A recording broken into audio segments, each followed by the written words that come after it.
Noel is a sharp-edged young man with one goal: to become the world's strongest seeker, but he ends up stuck with the weakest support class imaginable, a talker. The story kicks off as the Abyss threatens to destroy Noel's hometown. The Abyss is no ordinary forest. It forms when too much mana floods the air, creating a link between the human world and the demon realm, known as the Void.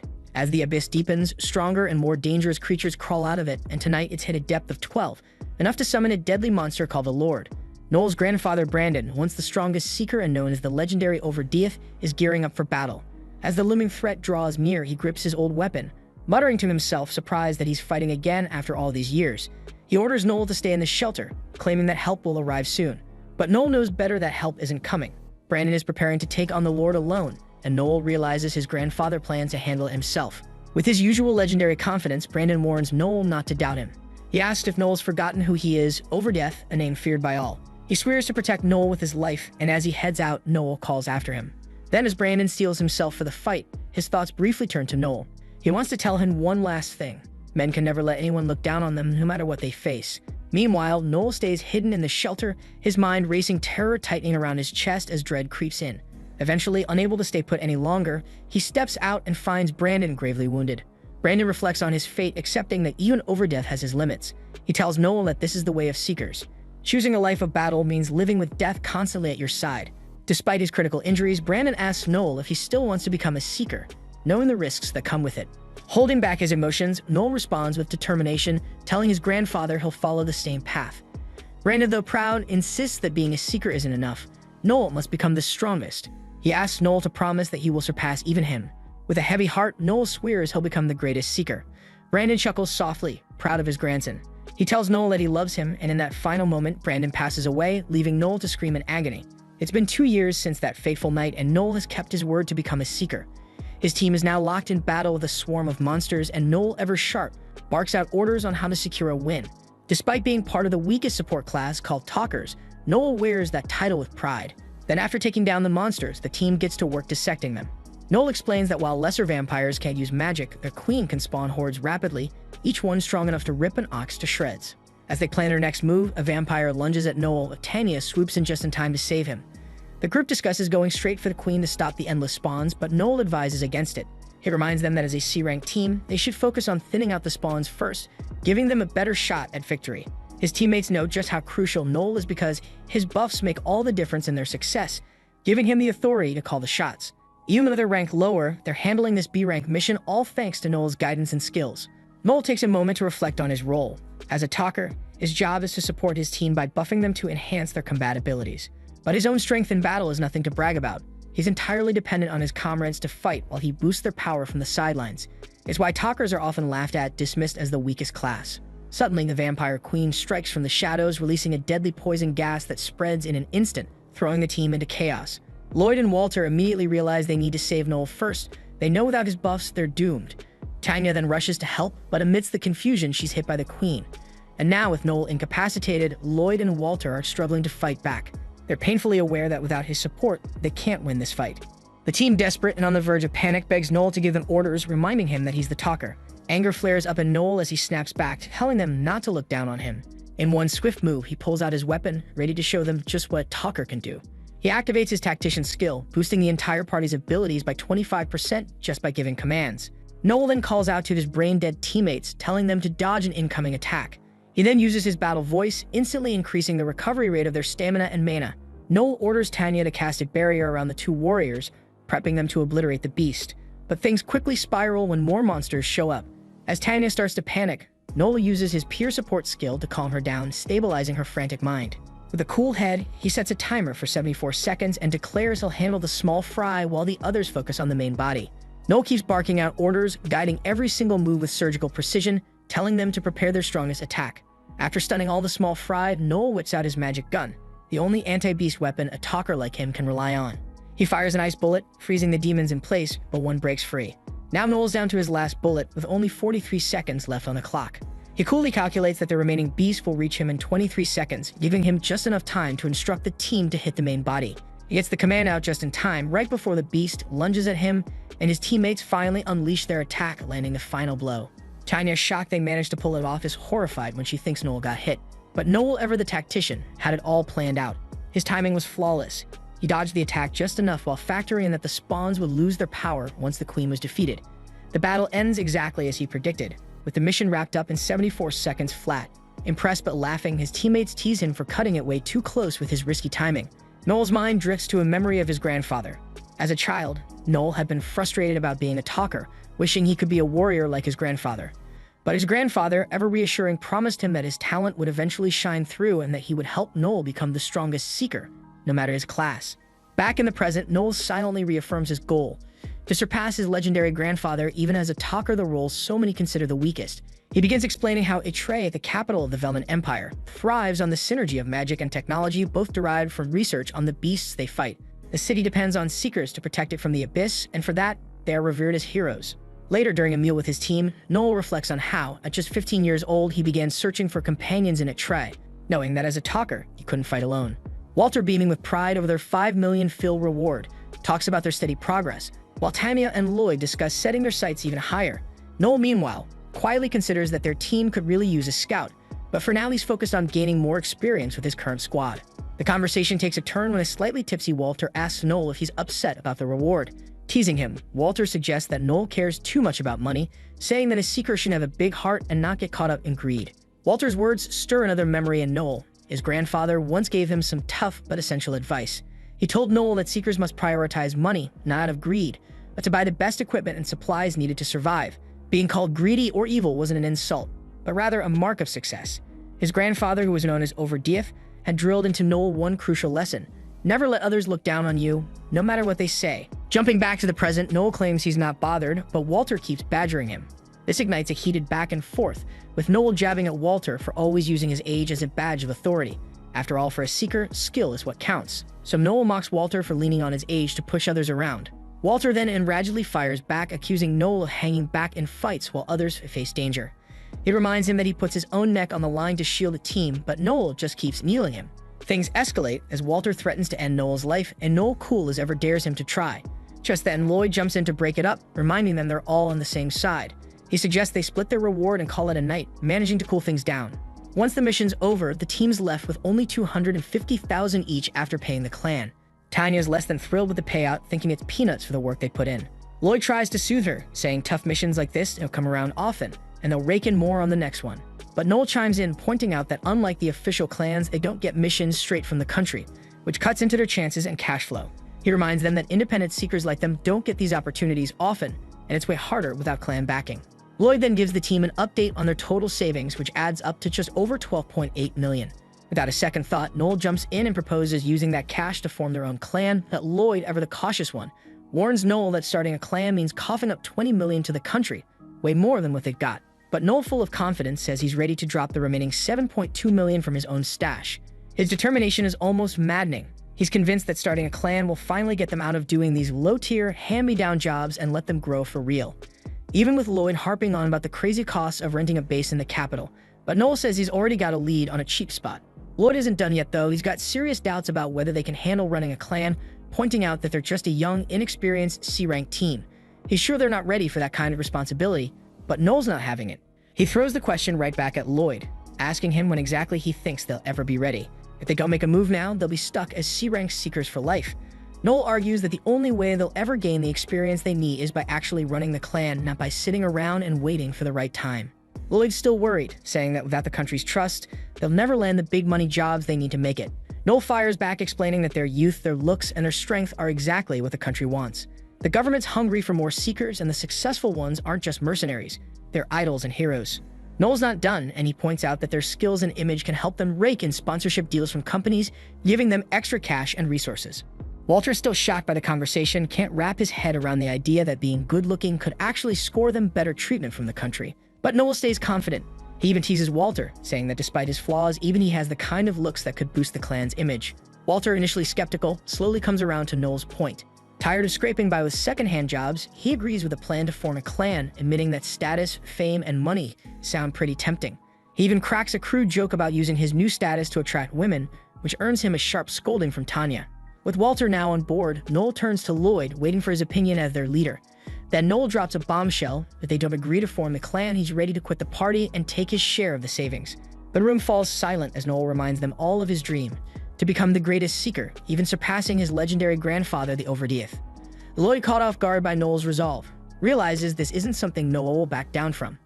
After a moment of reflection, he agrees, acknowledging that they'd have to face this decision sooner or later anyway. Tanya, still in disbelief, questions Lloyd's decision, but he calmly reassures her that this was always the path they were headed down. Lloyd suggests they hold off on more talk until they've rested and recovered from the long day and the alcohol. The group agrees to meet again in 2 days to finalize their plans. As everyone heads out, Tanya pauses, seemingly wanting to say something to Noel, but all she ends up saying is a quiet goodbye. The next day, Walter rushes to Noel in a panic, claiming that Lloyd and Tanya have betrayed them, leaving them rattled and unsure what to do next. After reading the letter, Noel quickly pieces it together. Turns out Lloyd sank all his money into bad investments a couple of years ago, and now he's drowning in debt. So to dig himself out of that hole, he embezzled the party's funds and skipped town before anyone could catch on. Noel finds the whole thing ridiculously amusing because Lloyd, the guy who always acted so noble and chivalrous, pulled off the slimmiest move possible. But enough laughing, Noel cuts to the chase and asks Walter when and where he found the letter. Walter explains he caught wind of the great job last night, so he headed to Lloyd's room first thing in the morning to share the news.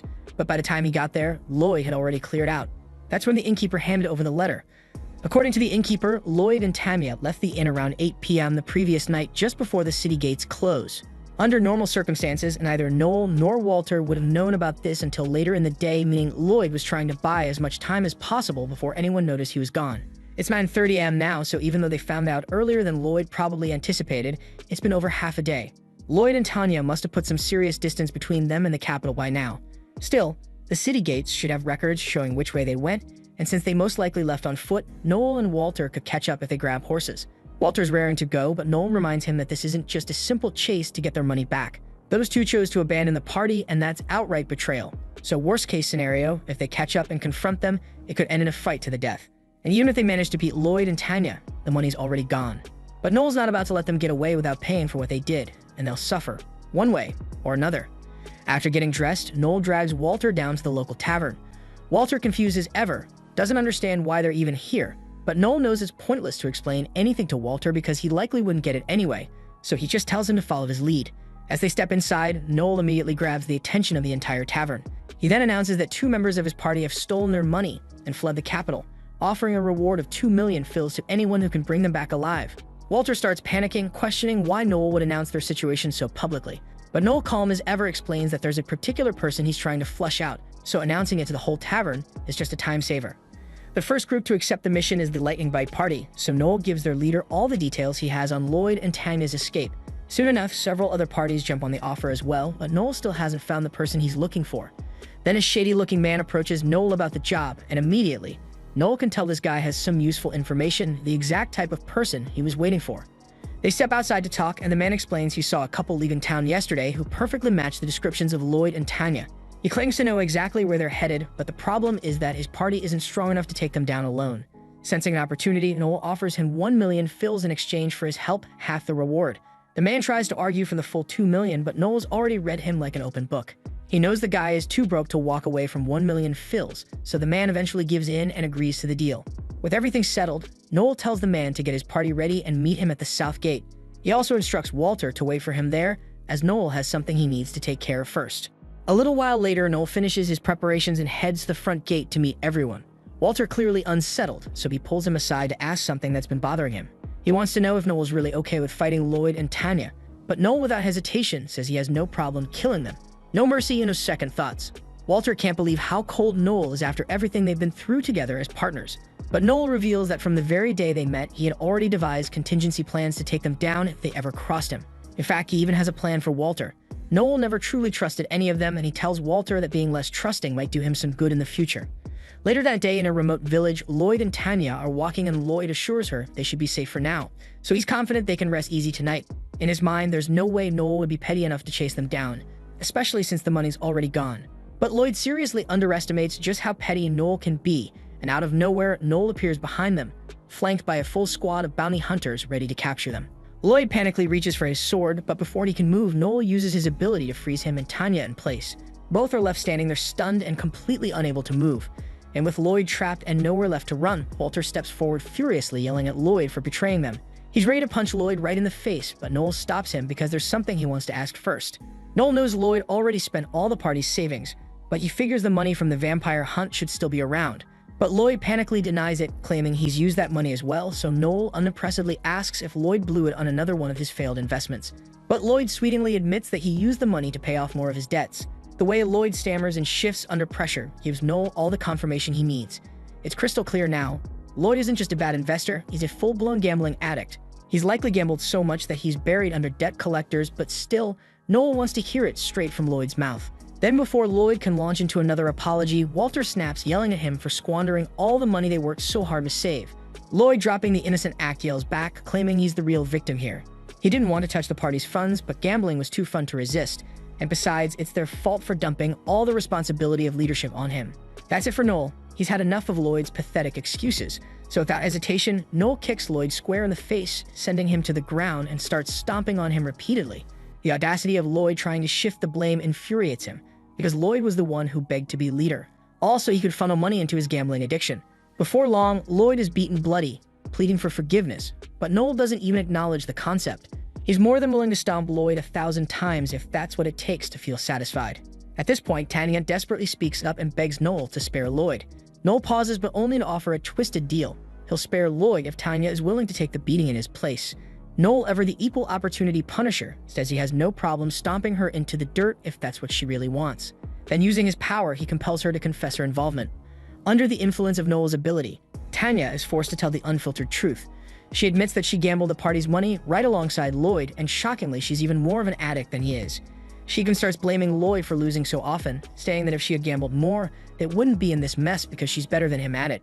Noel's ability forces the target to reveal the absolute truth, no matter how ugly for a brief period. Then when Tanya snaps back to her senses, she's furious and accuses Noel of using mind control on her, yelling that it's against imperial law. Noel unfazedly agrees with her. It is illegal to use mind control for personal reasons. But he coldly reminds her that she is the criminal here, and what he's doing isn't mind control for personal gain. It's interrogation, and perfectly legal in this situation. Now that Noel is done dealing with the traitors, the man who helped him capture Lloyd and Tanya demands his payment. Noel agrees, but tells him to wait a minute. But the man is clearly not the patient type, so he grabs Noel and accuses him of trying to scam them out of their money. But Noel calmly drives the man to the ground and assures him he'll get paid for his work, so he'd be wise to shut up and wait. But the man is still pissed off and draws a knife, and he is about to attack Noel. But that's the worst mistake he could have made, because Noel, not one to tolerate threats, immediately knocks the man unconscious with a well-placed punch to the chest. Noel had learned this technique from his grandfather the hard way by being on the receiving end of it. It's a precise strike to the area just above the heart, temporarily paralyzing the heart muscles and causing even experienced fighters to faint if done correctly. Noel's grandfather made sure he mastered it because as a talker, Noel doesn't have the ability to buff himself, so this move gives him at least one solid offensive tool. Then as the man's teammates drag his unconscious body out of the way, a fancy carriage rolls up just in time. The man who steps out is none other than Finocchio Barzini, an infamous slave trader with a flair for the dramatic and surprisingly a friend of Noel's. He's the leader of the Barzini family, and while quite eccentric and flamboyant, he's one of the few people Noel knows who can get the job done. Noel greets him warmly. After all, Finocchio is the key to his plan. And if it wasn't obvious by now, Noel fully intends to sell Lloyd and Tanya into slavery to recoup the money they stole from him. Tanya horrifiedly protests, but Noel quickly reminds her of the alternative. He could easily turn her over to the police. And in this city, jail time means being sent to the mines, a fate far worse than slavery. The mines are brutal, and with a survival rate of just 2% after 10 years of hard labor, Tanya's odds of making it out alive are practically non-existent. Becoming a slave, on the other hand, offers a much better chance of survival, and maybe, just maybe, they'll get lucky and end up with a kind master. With that out of the way, Noel asks Finocchio to evaluate Lloyd and Tanya for sale. After a quick assessment, Finocchio offers $6 million. Noel unimpressively says that's not nearly enough, but Finocchio apologizes, explaining it's a bad time, he can't offer more. The Holy Cross Church is about to impose a decree that everyone must take a vow of poverty, and if Finocchio offered top dollar for Lloyd and Tanya, it would draw too much attention, and that's something he'd rather avoid. Noel, surprised by the church's influence over a family as powerful as the Barzinis, shrugs it off and says that he will take the $11 million. It takes Finocchio a second to process the counteroffer, but when he does, he erupts, accusing Noel of trying to swindle him out of an extra $5 million. Annoyed by the constant yelling, Noel casually bumps the price up again and again, until eventually he's asking for $15 million, well above Finocchio's original $6 million offer. Finocchio, visibly frustrated, is on the verge of losing it, but Noel leans in with a clever deal. If Finocchio buys the two for $15 million, Noel promises to tell everyone that Finocchio paid $30 million instead. The church's decree only restricts overpriced purchases. But if Finocchio spreads the word that Lloyd and Tanya are worth every penny, People will flock to buy them simply because of their inflated value, so if he played right, Finocchio could easily resell them for as high as 90 million. Impressed by Noel's cunning, Finocchio even offers him a leadership role in his family, but Noel unsurprisingly turns it down, so Finocchio understands and agrees to the deal. But before sealing it, he makes his way over to the scruffy guy in his party, issuing a cold warning. If they'd breathe a word of this, they'll face painful deaths. With that said, Finocchio hands Noel a down payment for the two slaves and begins taking Lloyd and Tanya away. Tanya then desperately pleads with Noel not to go through with this, but once again she's met with the cold reality that forgiveness isn't in his vocabulary. She panically turns to Walter, knowing full well that he has a crush on her, so she expects him to step in and save her, but Walter, despite the plea, refuses. Tanya then furiously unleashes a barrage of insults, ripping into him with every nasty word she can think of, and believe me, it's a lot and very nasty. And that shit makes the look on Walter's face priceless, because he never imagined the girl he liked could be so vicious. With the deal finalized, Noel hands over the promised 1 million fills to the shady man and turns to leave with Walter. But just as he walks away, the man calls out, branding Noel as the devil. But Noel, far from insulted, wears the title with pride. In fact, he considers it a badge of honor and vows to use it to his advantage in his quest to become the strongest in the world. After all this shit, Walter's left standing there, questioning his life choices, seriously considering quitting the whole seeker job. But Noel then tells Walter it wasn't his fault. In this job, you're gonna meet a lot of people, and most of them are gonna stab you in the back. Walter might not be the brightest, maybe even a little dumb, but Noel knows he's got a gift for fighting. He wants Walter to stick around, keep fighting by his side, and help rebuild their party. But Walter just can't, because after what happened, he can't see himself living the seeker life anymore. So Noel understands and respects his choice. Then as Walter leaves the city, Noel wishes him good luck and says goodbye. But as for Noel, he will never give up. Sure, his party's dissolved and it stings, but that won't stop him from becoming the strongest. Then as he walks, he spots some snake scales and thinks, snakes shed their old skin to grow tougher, so that's exactly what he's going to do. It's time to shed the past, rebuild the blue beyond from the ground up, and make it stronger than ever before. The then scene shifts to a girl spotting a recruitment notice posted by Noel, and she thinks to herself, finally I've found him. Later in a tavern, we catch Wolf running his mouth to Noel, saying there's no way he's going to recruit anyone worth a damn with that sad notice. Noel is already fed up and tells him to stop bothering him, but Wolf just won't shut up. He says everyone good enough to join a party is already locked into a clan or another party. Noel, keeping his cool, tells him again to buzz off since it's none of his business, but Wolf, ever the pushy idiot, tries to be all buddy-buddy, saying talkers like Noel can't fight alone, so he should just join his party instead. Noel, not missing a beat, explains that Wolf's party, Lightning Bite, is made up of Wolf himself, the big swordsman, along with the elven archer Licia and some other skilled members. They're considered rising stars even among C-rank parties. Wolf then keeps running his mouth, saying Noel would make way more money joining them than wasting time trying to form a new crew, but at this point, Noel's patience is wearing thin. Wolf's own party members even step in, telling him to quit it because he's clearly bothering Noel. Licia then roasts him by saying he's got zero game, and that's why that flower seller girl he asked out rejected him. Wolf's face turns red with embarrassment because his private details are out in the open. But before he can react, Noel hits him with a proposal. He'll join the party, but on one condition. Wolf, thinking it's no big deal, hurries only for Noel to drop the bomb. He wants to be the leader. Wolf's party members are all for it, saying Noel's way smarter than Wolf anyway. Wolf, dumbstruck, agrees, but insists that as the founder of the party, he's not giving up his position as leader. Just then, the girl from earlier sneaks up on them, catching everyone off guard. Wolf is floored that this girl managed to slip past Licia, their so-called expert tracker. The girl then introduces herself as Alma, saying she's here because she saw Noel's recruitment poster. They sit down to talk, and Noel, blunt as ever, kicks things off by asking how old she is, explaining that kids can't be seekers. Alma calmly says she's 21, which as it turns out makes her 5 years older than Noel. Wolf's party, curious as always, starts firing off random questions, and Alma answers every single one without hesitation with a straight face the whole time. Noel then asks Alma about her class and rank, and she casually replies that she's a scout and rank C. Noel thinks to himself that's not bad at all. Scouts and skilled archers are a huge asset in the abysses. He follows up with one last question, asking why she wants to become a seeker. Alma surprises him by saying she has no real interest in being a seeker. She's only here for him, the grandson of Overdeath. Noel's taken aback, wondering how she knows about his grandfather. Alma then reveals that her grandfather once fought his, and in that battle, her grandfather lost his right hand. Noel immediately wonders if she's here for revenge, but Alma shrugs it off, saying revenge is just a pointless waste of time. She's only interested in seeing what kind of seeker the grandson of Overdeath has become. Noel, still processing all this, tells her that his grandfather is already dead, and he offers a reluctant apology on his behalf. Alma reveals her own grandfather passed away last month too, so she says there's no need for apologies. So Noel, now curious, asks for her grandfather's name, and Alma drops the bombshell. It's Alcor Judicali. The entire tavern freezes, The name alone sends shockwaves, because Alcor Judicali is none other than the founder of the infamous Society of Assassins, a shadowy organization willing to kill anyone for the right price. One of the seekers at the tavern, a guy named Logan, gets pissed, thinking Alma's just making stuff up. Wolf tries to calm him down, saying it's none of his business, but Logan refuses to let it go.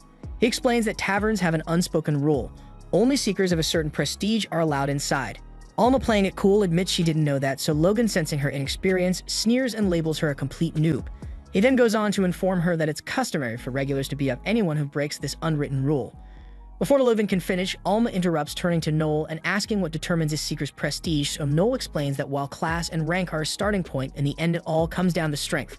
Alma, not missing a beat, realizes she just has to beat this gorilla into the ground, which only makes Logan angrier. But it's no use.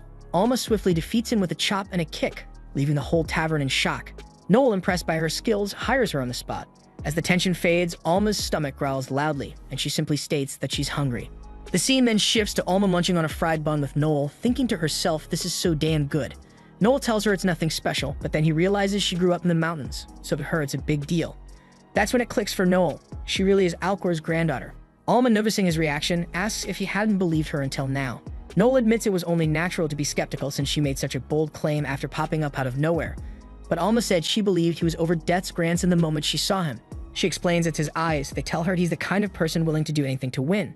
She then recalls how her grandfather warned her to never, under any circumstances, fight over death. He told her that over death was unpredictable, and nobody stood a chance in a head-on fight, and Noel's eyes reminded her of that warning. Noel then curiously asks if she was training to be an assassin in the mountains, and Alma confirms and says that she's already met the requirements to become one, though she hasn't officially ranked yet.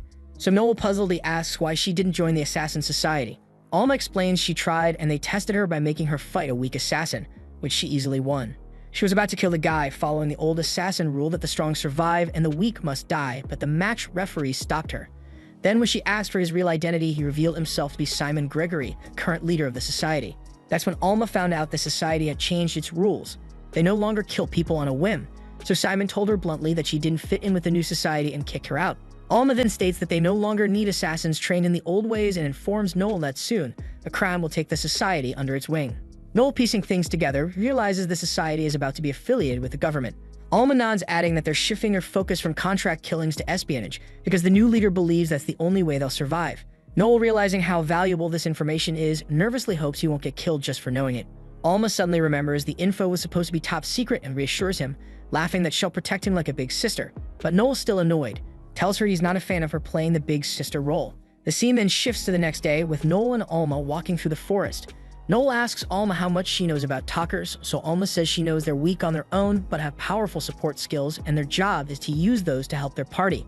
Noel nods, agreeing, but adds that it's not as easy as it sounds. One wrong buff and the entire party could be wiped out. He explains that talkers have to assess the battlefield carefully before casting anything, and it's their job to give the right orders to get the most out of their teammates. He emphasizes that a talker's real role is controlling the battlefield, but here's the catch: they can't buff themselves, making them a class that can't survive or fight alone. Alma, confident in his abilities, tells him she's sure he can manage on his own, and Noel, with a half smirk, admits he'd be long dead if that wasn't the case. As they stop by a river, Noel asks Alma to catch a monster for him. He explains that monsters are just flora and fauna that have mutated because of the abyss, and hunting them is part of every seeker's job. For today, he wants her to hunt a killer rabbit. He shows her a picture of the creature, and Alma amusedly thinks it looks adorable. But Noel quickly warns her not to be fooled. These things are just as vicious as they are cute. He then tells her this hunt will serve as an experiment, and he plans to buff her while she catches the monster. Alma, ever confident, says there's no need for buffs because she can handle the rabbit herself, but Noel tells her that won't work. He explains that it takes time for a person's body to adjust to the buffs a talker provides. To make his point, he asks if she has the Excel skill. Alma confirms that she does, mentioning that it doubles her speed, and she can even stack it to quadruple. Noel presses further, asking if she could use Excel perfectly right from the start. Alma admits that it took time and training for her body to handle the skill, so Noel tells her it's exactly the same with buffs. She'll need time to adjust to the new abilities that buff provides, and her compatibility with his buffs will determine how effective their future strategies will be. He mentions that it took half a month for his previous party to get used to his buffs, and Alma finally got his point. Noel then asks her how many killer rabbits are nearby, and Alma, without missing a beat, tells him there are 13 within a 200-meter radius. Noel then kicks off the test, buffing Alma with Battle Voice and Tactician. He then explains that as long as she follows his orders, her abilities will be enhanced. Alma immediately feels a strange energy surging inside her, so Noel then instructs her to max out her Excel skill, saying she can now boost her speed sixfold.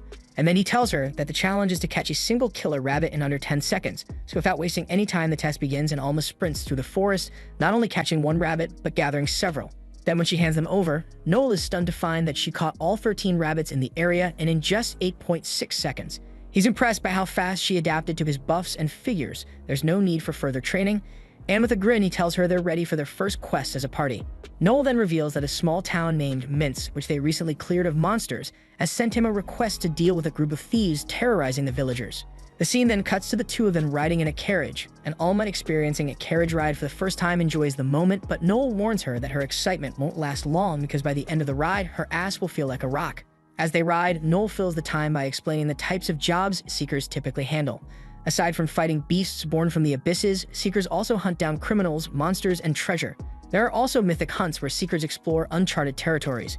The bandit problem they're about to deal with usually falls under the Lord's responsibility, but sometimes the Lords are slow to act, so people turn to secrets for help instead.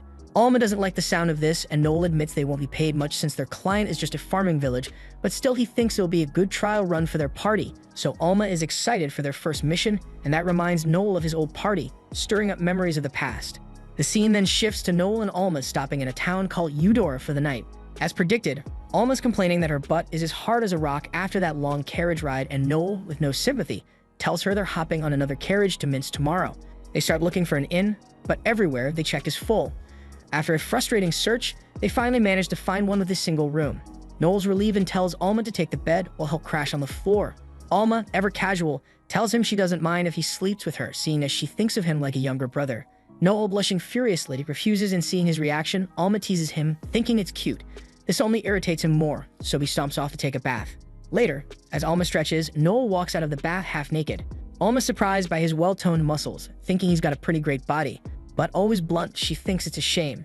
No matter how much he trains, he's never going to be on the same level as frontline fighters. She tells him that hard work can't outshine raw talent and mentions that if he were a warrior like Overdeath, he might have been the ultimate seeker. This really gets under Noel's skin, but he takes a deep breath and asks her to close her eyes. When she does, he flicks her forehead, telling her to mind her own damn business. Then he coolly tells her to take her bath while he gets some sleep. As Alma heads off to bathe, Noel lies down on the bed, thinking that he's all too aware that he's not naturally talented. He then recalls his grandfather's promise that he'd make Noel the strongest seeker despite his class, and as he drifts off, he still hears his grandfather's words echo in his mind. The next day, we see them roll into the village they were heading to, and the chief greets them, surprised as hell to find just two of them there. Noel casually lets him know the others quit the party, and it's down to just the two of them now. But of course, he reassures the chief with a cocky grin that he should relax because they will gonna get the job done, and the chief throws him a shaky smile like he is not entirely convinced. They then sit inside, and the chief's wife serves them some tea. While sipping, Noel catches the chief's daughter sneaking glances at him from across the room, and when he notices, she quickly ducks out of sight with embarrassment. The chief then explains that she's at that difficult age, adding that she's been excited about their visit. Noel figures she must be let down that their dashing leader isn't around, but little does he know she's actually got her eyes on Noel. Noel then shifts the conversation, asking the chief if the band of thieves numbers around 20. The chief nods and adds that the thieves recently ransacked a nearby town, leaving behind not just stolen goods but body count too, and even worse, they kidnapped some of the women. Noel then asks him for their hideout location, and the chief says it's a rocky clearing in the eastern forest. Noel figures this is enough to work with, so he moves on to the matter of payment. Straight-faced, he says they'll need $200,000 upfront and another $300,000 when the job's done. The chief agrees on the spot and hands over the advance without a second thought. Noel verifies the payment and muses that he half expected the chief to haggle a bit. He notices that scraping together that money must have been tough for them. And as he heads out, he reassures the chief by promising to return once the job's done. The scene then shifts to Noel and Alma trekking through the forest when Alma suddenly huffs, telling Noel that the chief couldn't keep his eyes off her chest the entire time. She calls him a disgusting pervert, ranting about how shameful it was, especially in front of his own daughter and wife. Before Noel can respond, the chief's daughter comes running after them, asking if they're really going to take down the thieves. Noel gives her a confident smirk and reassures her that they'll make quick work of it. She wishes him luck, saying she'll be rooting for him, and shyly asks if he remembers the bamboo dragonflies she's holding. Noel nods, recalling that he was the one who taught her how to make those. She beams, telling him that her dragonflies fly higher than any of the other kids, but this one is the very one he gave her, and she's kept it as her most prized possession ever since. Noel finds this sweet, and she blushes, telling him to hurry back because she and her mother are going to cook something special for him and Alma. After she leaves, Alma raises an eyebrow and smirks, teasing Noel about having the little girl wrapped around his finger. Noel gets annoyed, so he tells her to shut up and dubs her the big-booged bimbo, which she clearly doesn't appreciate. The scene then shifts to them scoping out the thieves' hideout under the cover of night, and they quickly realize there are way more than 20 thieves here. Noel's brow furrows as he thinks no ordinary gang of lowlifes would gather such numbers. Then his eyes catch sight of the boss, a man he instantly recognizes as Gordo the Razor Blade. Alma doesn't know him, so Noel explains that Gordo has a bounty of 2 million on his head, and he can't believe this guy is still breathing. Noel then turns to Alma and tells her that Gordo is a B-rank bandit in the scout class, so he worriedly asks if she can take him. Alma confidently says yes, but only if it's one-on-one. Noel gets it and tells her to leave the rest to him, but she is surprised and reminds him that the enemy will spot him if he gets any closer because she can conceal herself with her skill, but he can't. Noel with grins tells her that he's already got a plan, and with that he quickly explains it. Then Alma slips into the enemy camp using her stealth skill. Noel then taps into his link skill to communicate with Alma, and she lets him know once she's in position. Then without wasting a second, Noel unleashes a howl skill, stunning all the bandits except for their leader. He then quickly orders Alma to take out Gordo, so Alma with her quintuple excel speed stakes Gordo in the lower back with a single deadly strike. And then the howl's effect fades, so Noel tells her to keep the remaining enemies occupied until he can get there.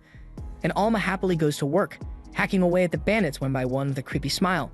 So Noel can't help but notice that she's starting to enjoy the bloodbath a bit too much, and he grimly realizes she might be trouble down the line. When he finally arrives on the scene, he warns Alma and then throws a flash grenade, blinding the enemies. While they're stumbling around, Noel fires off his flame bullets, burning them off while they're stunned. The scene then jumps to them back at the chief's house, and the chief, nervously eyeing the bag in Noel's hand, asks what happened with the thieves. Noel casually stands out the severed head of their boss Gordo, and then demands the rest of the payment. The chief, relieved but a little shaken, invites him to stay for dinner before heading out. As they eat, the chief mentions that his daughter has been assessed as a swordsman, and then she shyly admits that she wants to become a seeker like Noel, but she's unsure if she can pull it off. Noel tells her that anyone can, but then he explains that she just needs to register with the government to become a seeker and then enroll in the training school in Etrai. The school's free, but she'll need to cover her living expenses, so he advises her to start saving now. He also suggests that she could gain some experience as a supporter, explaining that supporters are basically errand runners for seekers. It's not a common path, but she'd at least get to see how the pros handle things. The girl then eagerly asks Noel if she can join Blue Beyond once she becomes a strong seeker. Noel promises her that if she really does become strong, and if he's still the kind of seeker she looks up to by then, he'll let her join. She gets all excited, practically glowing, as the village chief and his wife bring out some wine. The chief proudly tells them to enjoy it, saying it cost him 100,000, and that he's been saving it for a special occasion. Noel then gives the wine a sniff and can tell right away that it's top-shelf stuff, or so it seems. But he humbly insists he's just a guest and can't take the first sip, so he suggests the chief should be the one to try it first. The chief stammers, trying to back out, claiming that he doesn't drink. Noel raises an eyebrow, baffled that the guy would spend 100,000 on wine when he doesn't even drink. Then Noel drops the bomb, telling the chief to go ahead and take a sip of his poisoned wine. The chief freezes and quickly insists he hasn't poisoned anything, swearing he has no reason to, but Noel smirks and tells him that he could just take their money and gear once they're dead and wouldn't even need to pay them. The chief then nervously asks if Noel has any real reason for this wild accusation, but Noel cool as ever gives him 3. First, he points out that a guy who lies about the number of thieves just to skimp on the reward isn't about to pop open a 100,000 wine. Second, by the smell alone, Noel can tell it's nothing but cheap liquor, already starting to spoil, meaning it's been opened a while ago. And third, the chief's thirst for blood has been obvious ever since he brought out the bottle. Alma then chimes in, saying they're not fallen for his lousy acting, and reminds the chief that scouts like her have a tolerance to poison, so it wouldn't have worked on her anyway. But the chief desperately insists that they have no proof, so Noel leans to him with a scary look and tells him to just drink the damn wine. The chief gets panicked, throws the wine aside, and snaps, telling Noel to shut up, saying he doesn't have to listen to him. Noel then uses his confess skill on the chief, and under its power, the chief admits that he did poison the wine, and we see that his daughter stands there horrified by that. Then, without a second thought, Noel ruthlessly gouges out one of the chief's eyes right in front of her, coldly telling him that he's just getting started. He warns the chief that his other eye is next, followed by the rest of his body parts. The chief, panicking and in agony, begs for forgiveness, offering to pay the 300,000 he still owes. But Noel flatly says that's not enough. After all, the man just tried to kill him, and because of that, he demands every last coin in the house. The chief, trembling, explains that he can't, he has debts to pay. Noel doesn't care and moves in for the next eye, but just then, the chief's daughter runs into the house. The chief then desperately blurts out that he's borrowed money from the Gambino family, a mafia group, and if he misses the payment, they'll kill him. But Noel unfazedly says that he doesn't give a damn, and he is about to start the torture when the daughter rushes back with all the coins in the house, a total of 820,000. and she tearfully begs Noel to spare her father's life. The chief desperately tells her not to hand over the money, warning that the Gambinos will kill them both if they can't pay. But his daughter ignores him and hands it all to Noel. Noel takes the money and leaves without a second glance, but as he walks away, the girl shouts after him, saying with a broken heart that she hates Seekers now. Out in the forest, Alma glances at Noel and asks if he's alright. He brushes it off, saying he's fine, but Alma isn't convinced and pushes further, asking if he's really okay after crushing a girl who once admired him. And then she tells him it must have hurt, but Noel simply replies that he's not afraid of disappointing people. Alma then teases him by saying that he can always lean on his big sis when things get tough, but Noel clearly isn't into that idea. They then spot a flying airship in the distance, and Noel quickly identifies it as belonging to the Goat Dinner clan, a 3-star regalia. Alma then curiously asks what a regalia even means, so Noel explains that it signifies a clan officially recognized by the Empire. There are 7 regalia clans, but they're not on equal footing. Their rank depends on their strength and accomplishments. At the bottom are 4 3-star regalias, above them are 2 2-stars, and at the very top there's a single 1-star regalia. One of the perks of being a regalia is the right to own an airship, and Alma figures a ship like that must be packed with powerful people. Noel nods, adding that they're not just powerful, they're the best of the best in terms of wealth, experience, and guts. He then casually mentions his plan to become part of the regalia within a year, a goal that reminds Alma of when she took the test for the Society of Assassins. After the test, she'd asked the leader if she passed. He told her that in terms of combat prowess, yes, she had. But Alma confusedly wondered what else there could be. So the leader said that all she needed to do was answer a simple question, and he asked her if she were the one who killed Alcor, the previous head of the Assassin Society. Without hesitation, she admitted it. She explained that even the so-called God of Assassins was an easy target once senility hit him. Then he asked her why she did it, and Alma unfazedly questioned whether there was even a point to that inquiry. The leader shrugged, saying it was just idle curiosity, but he figured something out. Alma wasn't Alcor's grandchild like everyone thought. She was actually his daughter.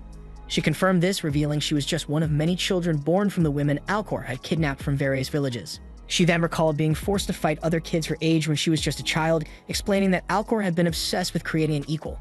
He wanted to be reborn but stronger, so he decided to craft an invincible version of himself after losing to Overdeath. All of her siblings were sacrificed in this twisted quest of his, and she was the only survivor, his greatest success. Simon then told her bluntly that she wasn't fit to be part of the society, so she shockingly asked him why. He explained that while she was undeniably strong, she wasn't suited for what the society was becoming.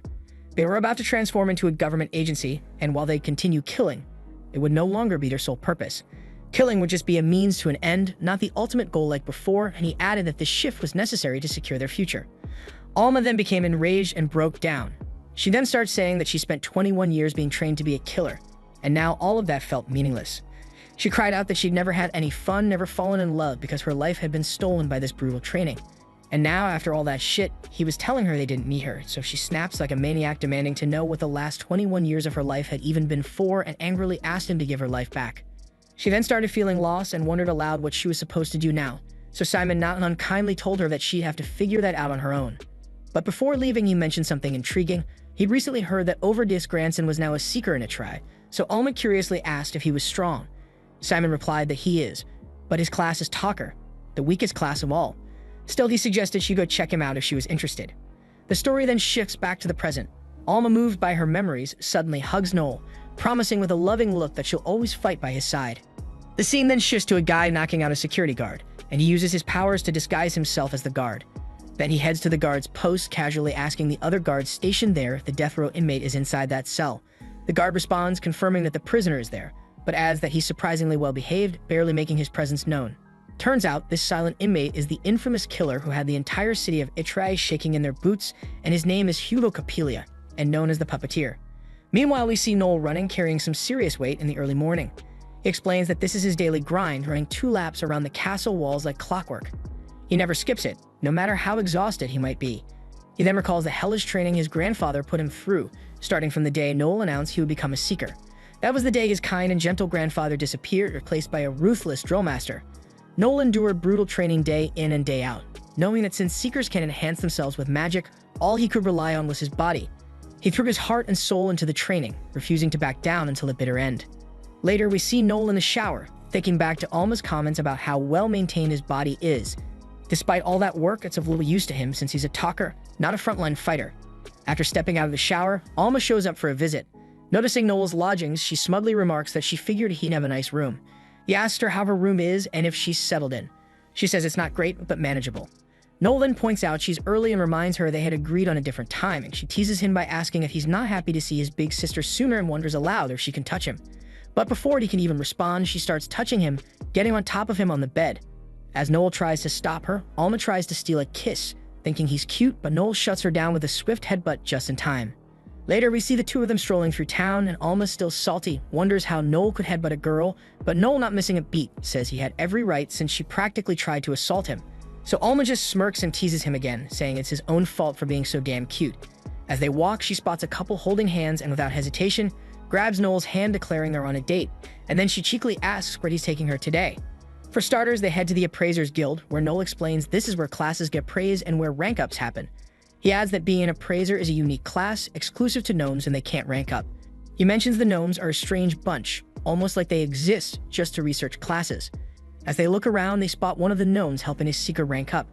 Noel casually asks Alma what she's planning to do since she's got the mark showing she's ready for a rank up. It's explained that when someone's ready to level up, a brand appears on their body, usually on the back of the hand or the chest. Alma, in classic Alma fashion, jokes it would be very cute if Noel's mark ended up on his adorable butt, but Noel groans, asking her to knock it off, and then wonders if she's going to become an assassin. She shrugs, saying she hasn't decided yet, and flips the question back at him, asking what he thinks she should do. Noel admits he has no clue, but adds that becoming an assassin could be useful, though they'll need to avoid overlapping skills when they recruit more people. Alma's surprised at the mention of recruiting others, and Noel clarifies that they obviously can't tackle the Abyss on their own, so yeah, he plans to bring in at least one more person. So he asks her to hold off on ranking up for now and says they'll just explore her options today. After finishing up at the guild, Alma, munching on some buns, asks where they're headed next. Noel replies that they should hit up the smithy he frequents, reminding her that as seekers they need to keep their weapons in top shape. They arrive at the smithy, and the moment they walk in, the dwarf working there practically loses his mind, ogling Alma's giant black melons, without a shred of shame. And that shit was enough to ruin the visit. Their next stop is the skill bookstore, where Noel explains that it's a place specializing in skill guides. He asks the store owner to recommend some solid skills for a C-rank scout, and she gets right on it, ready to leave Noel turns, but Alma stops him, asking if he's not going to browse a bit. He reminds her that skill guides are sorted by class, so he needs to hit a different store for his own skills. They agree to meet up later, and as he heads out, he says with a warning that her budget is 1 million, so he warns her not to blow the cash, and she agrees. But later when they meet up again, Alma's lugging around a massive teddy bear. Noel can't believe that she wasted the money even though he warned her not to, but she quickly defends herself, showing off the armor-piercing skill she bought, explaining it's a projectile skill that cuts a target's defense in half, and it cost her 800,000. So she spent the leftover 200,000 to get herself this teddy who looks like Ted, as it's going to serve as a replacement for Noel as her body pillow, and that makes Ted so lucky. She then asks him if he didn't buy anything for himself, and he says that the book that he wanted to buy was out of his budget. He then explains that he had his eye on an exorcism skill, which can instantly wipe out undead, but it had a ridiculous price tag of 30 million. Suddenly, Noel spots someone passing by, and without much explanation, he tells Alma he'll be back soon, as he has some business to take care of. Alma isn't thrilled, but lets him go. Next, we see Noel in a shady part of town, meeting up with a guy named Loki. Noel asks why they had to meet in this dump, pointing out they could have talked anywhere, so Loki says that he's walking a fine line and doesn't want to be spotted. He then hands Noel a letter with the information Noel had requested on a particular prisoner. As Noel skims the info, Loki raises an eyebrow and asks if Noel's really serious about recruiting a killer who had the entire city of Itrai shaking in its boots. Noel's convinced that Hugo was framed, which is why he's going to investigate and prove his innocence. Loki just shakes his head, calling Noel weird. First, he sold his party mates as slaves, and now he's trying to rescue a death row inmate to bring him into his party, so he wonders aloud if Noel's got a few screws loose. But Noel, ever the smooth operator, takes it as a compliment. He then thanks Loki for the intel, adding that he'd expect nothing less from Faceless, the best informant in the capital. Loki with a smirk says that flattery isn't going to get him anywhere, all while morphing into different people like it's no big deal. Then he coolly explains that he's an imitator, a class that can copy anyone's appearance. He also brags that he can slip into any facility with no problem, and Noel adds that even appraisers can't fully wrap their heads around what imitators can do. Noel's not even sure if the face he's looking at right now is really Loki's, and then he hands over the payment for the investigation. But before Loki walks off, he throws Noel some bonus intel because Noel's a regular. He lets him know that a nasty new drug is spreading like wildfire in the area. The high is unbeatable, but the downside makes people so angry they're stabbing each other left and right. Noel can't help but think that only an absolute moron would be pushing a drug like that, especially since the Lucianos are bound to come down hard on them. But then Loki says that the ones distributing the drug are actually a subfamily of the Lucianos. Noel then remembers that this turf belongs to the Gambino family, currently under the control of Albert Gambino, and Loki doesn't mince words, calling Albert a total psycho. Meanwhile, we cut to Alma, absolutely furious that Noel hasn't shown up yet. She's angrily binge-eating, thinking to herself that Noel just doesn't understand women at all. Lisha notices Alma's frustration, and the scene switches to Noel strolling through the slums. His mind is on the fact that the old boss of the Gambino family is dead, and now his son is running the show. Looking around at the mess the Gambinos are running now, Noel feels disgusted. The old boss was a good man, even Pinocchio respected him, and there's no way he would have allowed this dangerous drug to flood the streets. As he walks, Noel spots a beggar with unusual features. Guessing the guy's an immigrant, Noel feels sorry for him. Thinking this poor soul is going to die far from home, so out of pity, he drops a coin as he walks past. But the beggar, clearly not wanting charity, tries to give the coin back, thinking Noel dropped it by mistake. Then, in a moment of pure awkwardness, the beggar warns Noel that this isn't a safe place for a girl like him. Noel, already irritated, snaps back that he's a man, not a girl, and the beggar stumbles over an apology. Noel then snaps, telling the guy he doesn't want that dirty money anymore since it's been tainted by his filthy hands. He turns to leave, but the idiot chases after him, so Noel gets annoyed and kicks him down, and with a sneer he tells him not to touch him and know his place. The guy, now on the ground and looking up at Noel's sneer, gets a flashback of someone else treating him the same way, so anger flares up in him. He then says he doesn't like fighting, but he's got to stand up for himself, and he takes a fighting stance. Noel, noticing this isn't just some street thug, realizes the guy has skill. The guy now gets serious and warns Noel to apologize, but when Noel refuses, he lunges at him. Noel dodges easily and they trade blows, but Noel's clearly the stronger one. The guy, breathing heavily, is impressed, saying Noel's moves are terrifying. He even wonders out loud if Noel is some kind of ninja. Noel then explains that ninjas are a scout subclass only found in an island nation to the east, and he pieces together that this guy must be from there. He then reveals to the guy that he's actually a talker. The boy looks surprised, but seeing how tough Noel is, he doesn't back down. Instead, he releases his aura ready to attack, saying he's about to use his real skills now. Noel gets intrigued and thinks maybe he's struck gold with this one and shifts into a serious fighting stance to test the guy's abilities. Just as they're about to clash, a goofy-looking guy, shorter than a dwarf, waddles over and interrupts. He calls the guy by the name Kuba, asking why he's fighting when he was told to sit tight. Meanwhile, we cut to Licia, who's with Alma. She finds out Alma still hasn't picked a class, and Alma goes over her 4 options: assassin, torturer, chaser, and bandit. She explains that she's got the strongest affinity for assassin and chaser, but Licia points out how tough it must be deciding whether she wants to fight on the front lines or not. Alma agrees, saying it really depends on the rest of her party, which is why she's been putting it off for now. Licia then thinks out loud and wonders if maybe Noel's out there right now hunting for new party members. Back in the slums, the short guy starts scolding Kuba for his actions, and he uses the ring on his hand to punish him. Noel quickly realizes that Kuba must have made an oath of submission to this guy, and the ring lets its wearer control the one who made the oath. He points out that using such a device is illegal, unless of course the person is a slave. Then a short guy who's shorter than a wiener asks Noel who he is, and naturally he makes the classic mistake of assuming Noel's a girl. The idiot even tries to get a little too pervy, but Noel shuts him down fast with a swift kick. Noel then pulls out his gun, aiming it right at the little creep, and asks where he's from. The guy admits he's from Soldaland, but refuses to explain why he's here.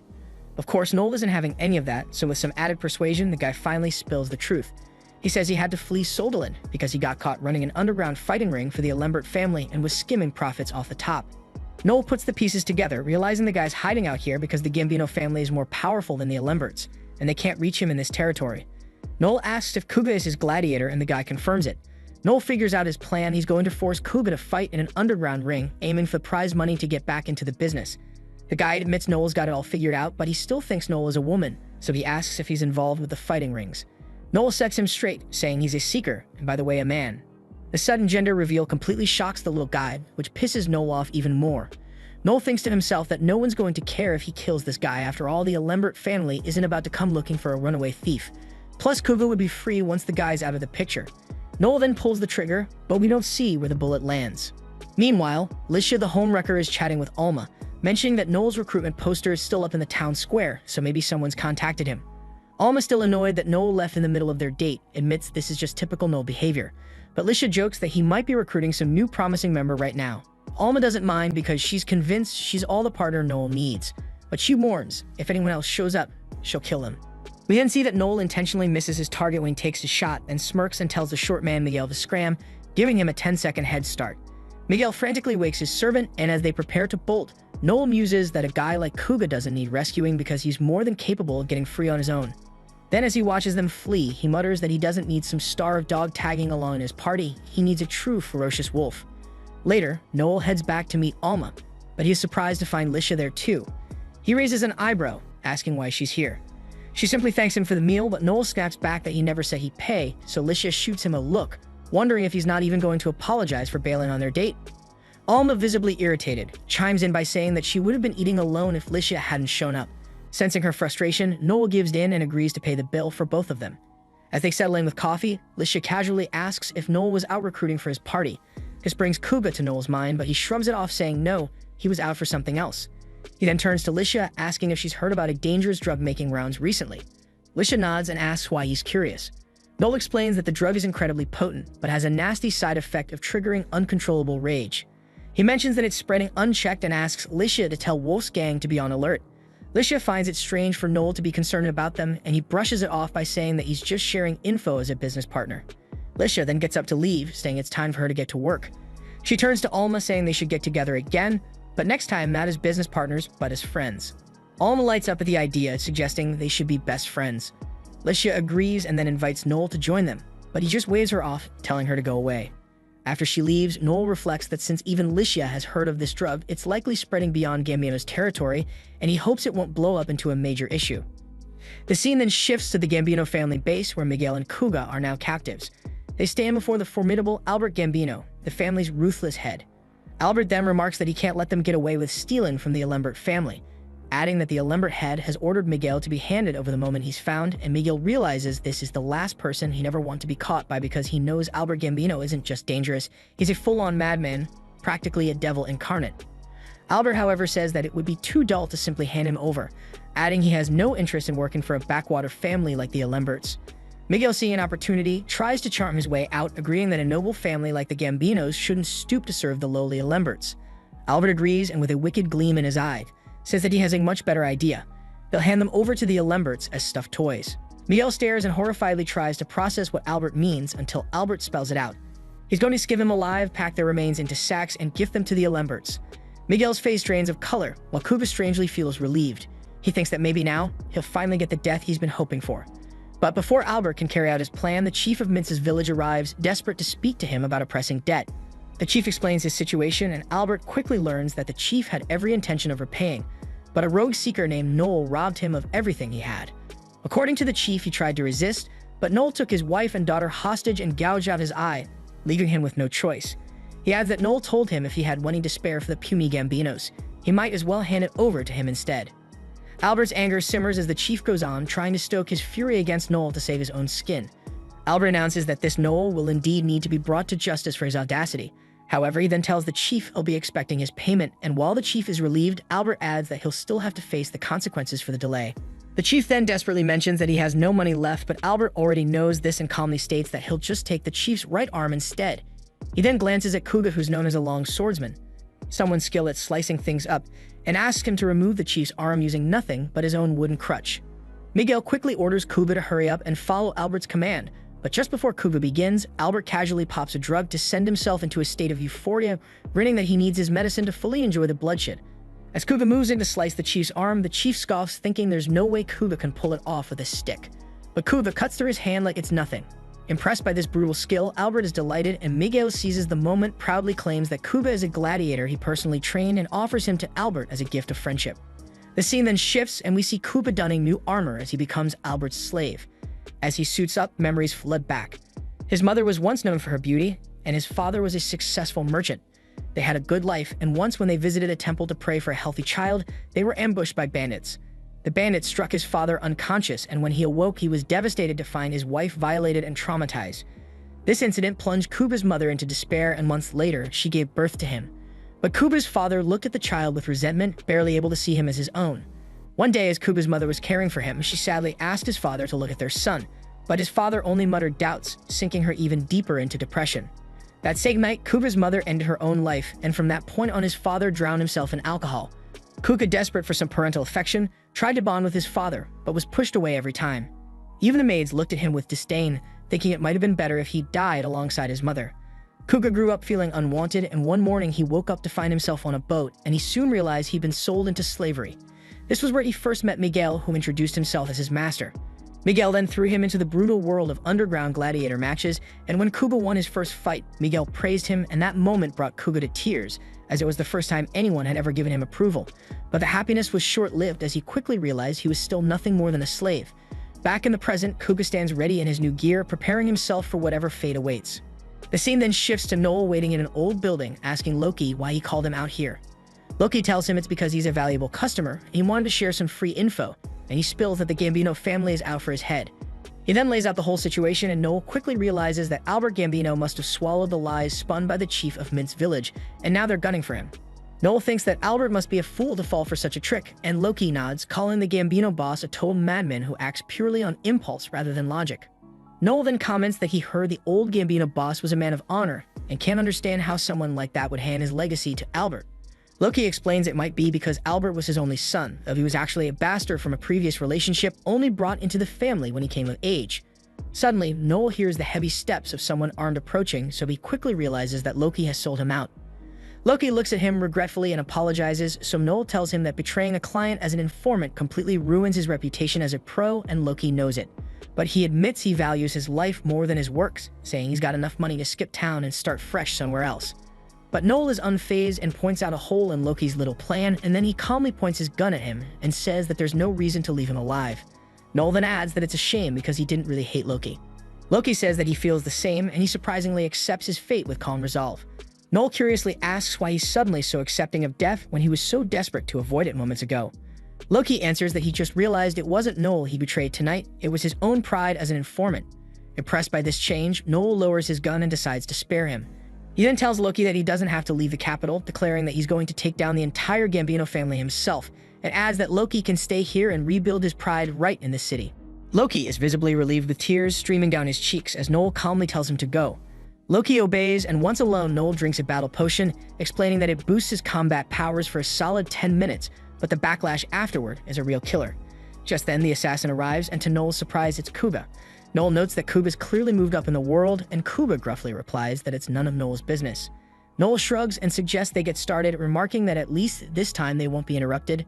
But Kuba admits he'd rather not fight Noel and even recalls that he still owes him a silver coin, so Noel smirks and wonders if that means he'll just let him go, but Kuba shakes his head and says that he can't disobey his master. Fatigue in the field, Kuba formally introduces himself, revealing his C rank and special skill is slicing.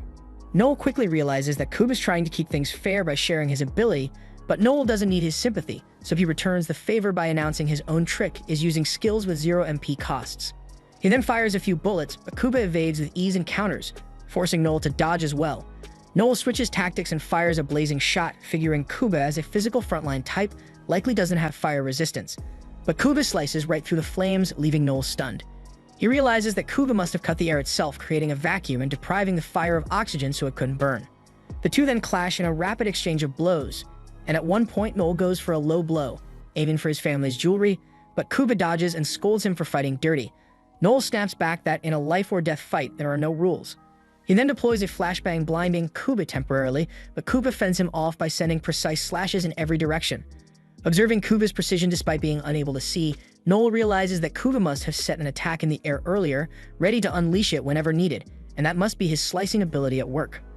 Kuba then attacks with his eyes shut, so Noel tries to stun him with his stun howl, but Kuba shrugs it off like it's nothing. The failed attempt sends Noel stumbling backward, and he loses his balance, tumbling off the building's edge in shock that his howl skill didn't affect him. Once Noel regains consciousness at the base of the building, Kuba stands over him with his sword drawn, declaring his victory. He admits Noel was his best opponent yet, but Noel demands to know why Kuba isn't finishing the job and reminds him of the Gambino's orders to end his life. Noel then angrily grabs the blade, accusing Kuba of going soft, and he warns that pity has no place here, and Albert Gambino won't spare Kuba if he fails his mission. Kuba wavers, unsure if he can go through with it, but Noel argues that there's nothing more precious than life itself, so Kuba skeptically wonders if Noel is trying to sacrifice himself to let him live. But before he can decide, needles streak through the air. Kuka narrowly dodges and Alma emerges. Noel is relieved to see her, but he collapses because the potion's effects wear him off, and he recalls summoning Alma through Link while drinking it. Alma then coldly asks Noel if she can kill Kuga, and he gives her permission. Alma lunges at Kuga, who parries her attack and claims that he doesn't want to harm a woman, but Alma scoffs, asserting she's stronger than him. Their blades then clash furiously while Kuga taunts her, saying she only caught him off guard earlier and even then couldn't finish him.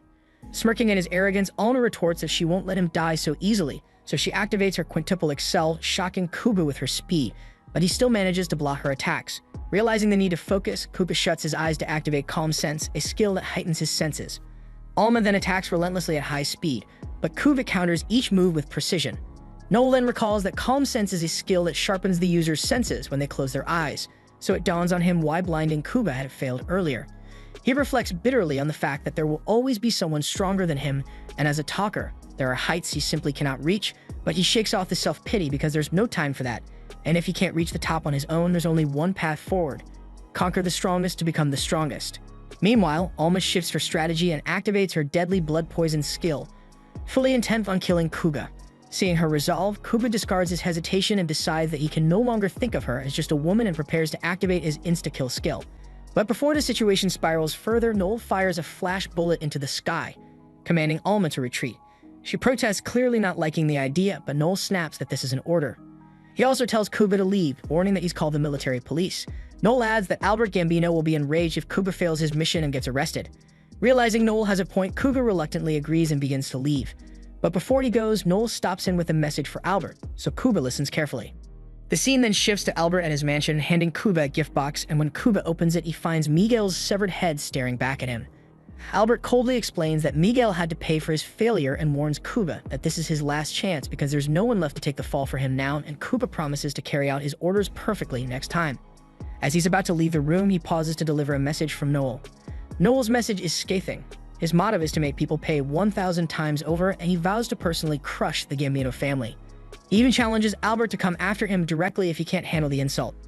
Albert, visibly enraged, questions whether Noel really said this or if Kuba is fabricating it, comparing him to the lying chief of Mint's village.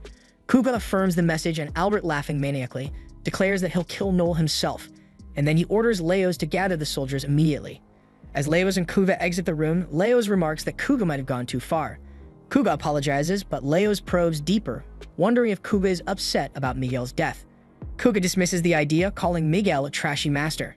And instead he admits that he finds Noel amazing and adds that despite being a talker, the weakest class in existence, Noel managed to stand toe-to-toe with him.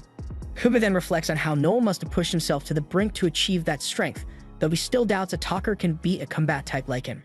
Yet what struck him most were Noel's eyes, because it's burning with a kind of conviction that made it seem like no one could ever defeat him.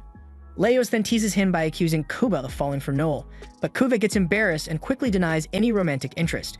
But Leos laughs it off, explaining that admiration between men is normal because it's about respecting someone's skill to the point of feeling compelled to chase after them. Leos then turns to leave, saying Kuba will understand it one day, but Kuba then curiously asks if Leos has ever felt that way. So Leos pauses and recalls a memory and admits with a nostalgic tone that it happened to him a long time ago. The next day, Albert struts into the tavern where the Seekers gather looking for Noel. The moment he spots him, Albert sizes him up, thinking Noel resembles a woman trying to mock him. Taking a swig of the drink on the table, Albert grimaces and declares it disgusting, sneering that this is exactly the kind of garbage he'd expect from poor Seekers. Noel unbotheredly fires back with a sharp roast, calling out Albert's lack of manners and branding him a disgrace to the Gambino name.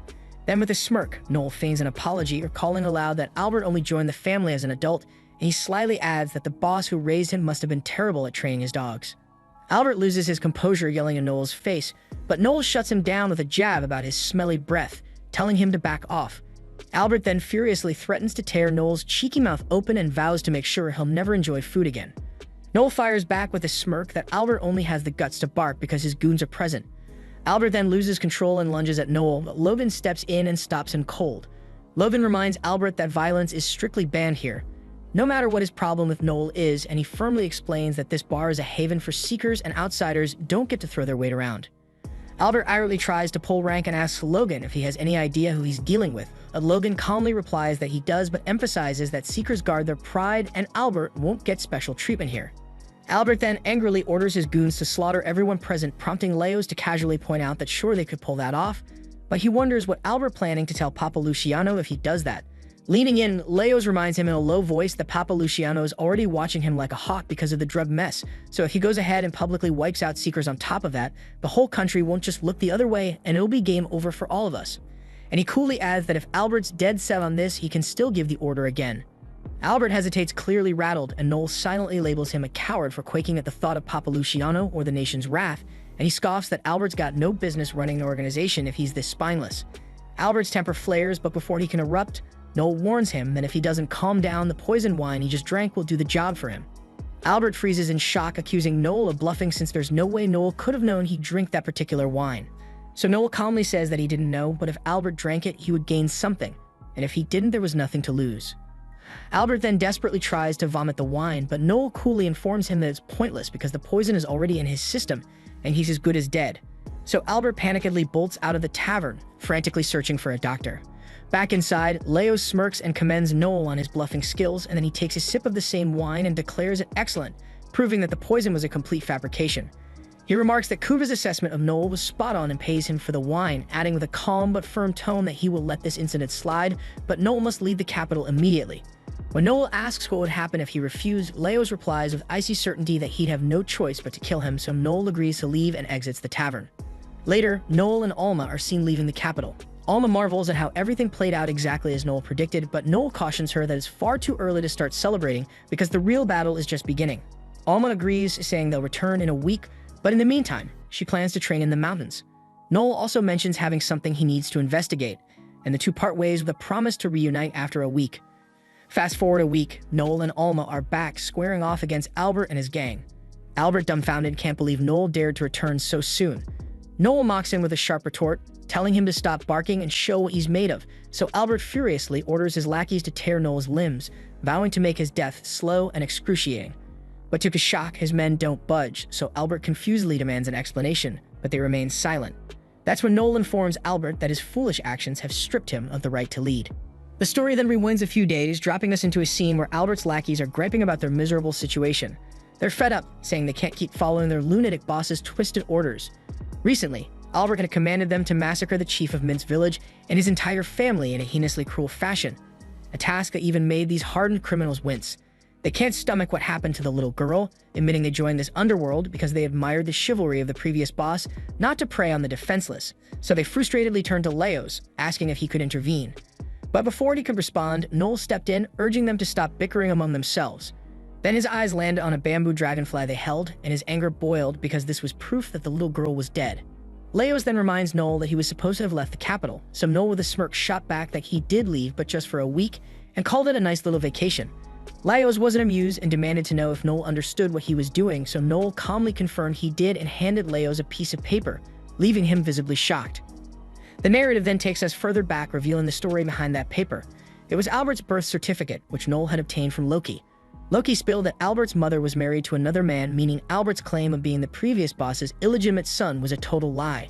Sure, his mother had an affair with the old boss, but the certificate made it clear Albert was born well after her marriage, and that proved he wasn't the boss's son.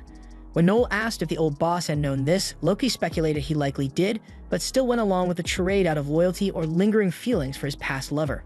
Noel then absorbed the information and told Loki they were square now, referencing the time Loki had tried to kill him. But before parting ways, Noel gave Loki a new task: investigate the old boss's death and track down the doctor who attended his final moments. Loki caught on quickly, realizing Noel suspected foul play, so Noel coolly remarked that if his hunch was correct, he'd have everything he needed to destroy Albert. Back in the present, Leos confronts Albert with two pressing questions. First, he bluntly asks if Albert is truly the son of the former boss, shoving a birth certificate in his face. Albert's face freezes in shock, but Leos doesn't stop there and asks if he poisoned the former boss to death and disguises it as a natural illness. Albert tries to deny it, claiming there's no proof.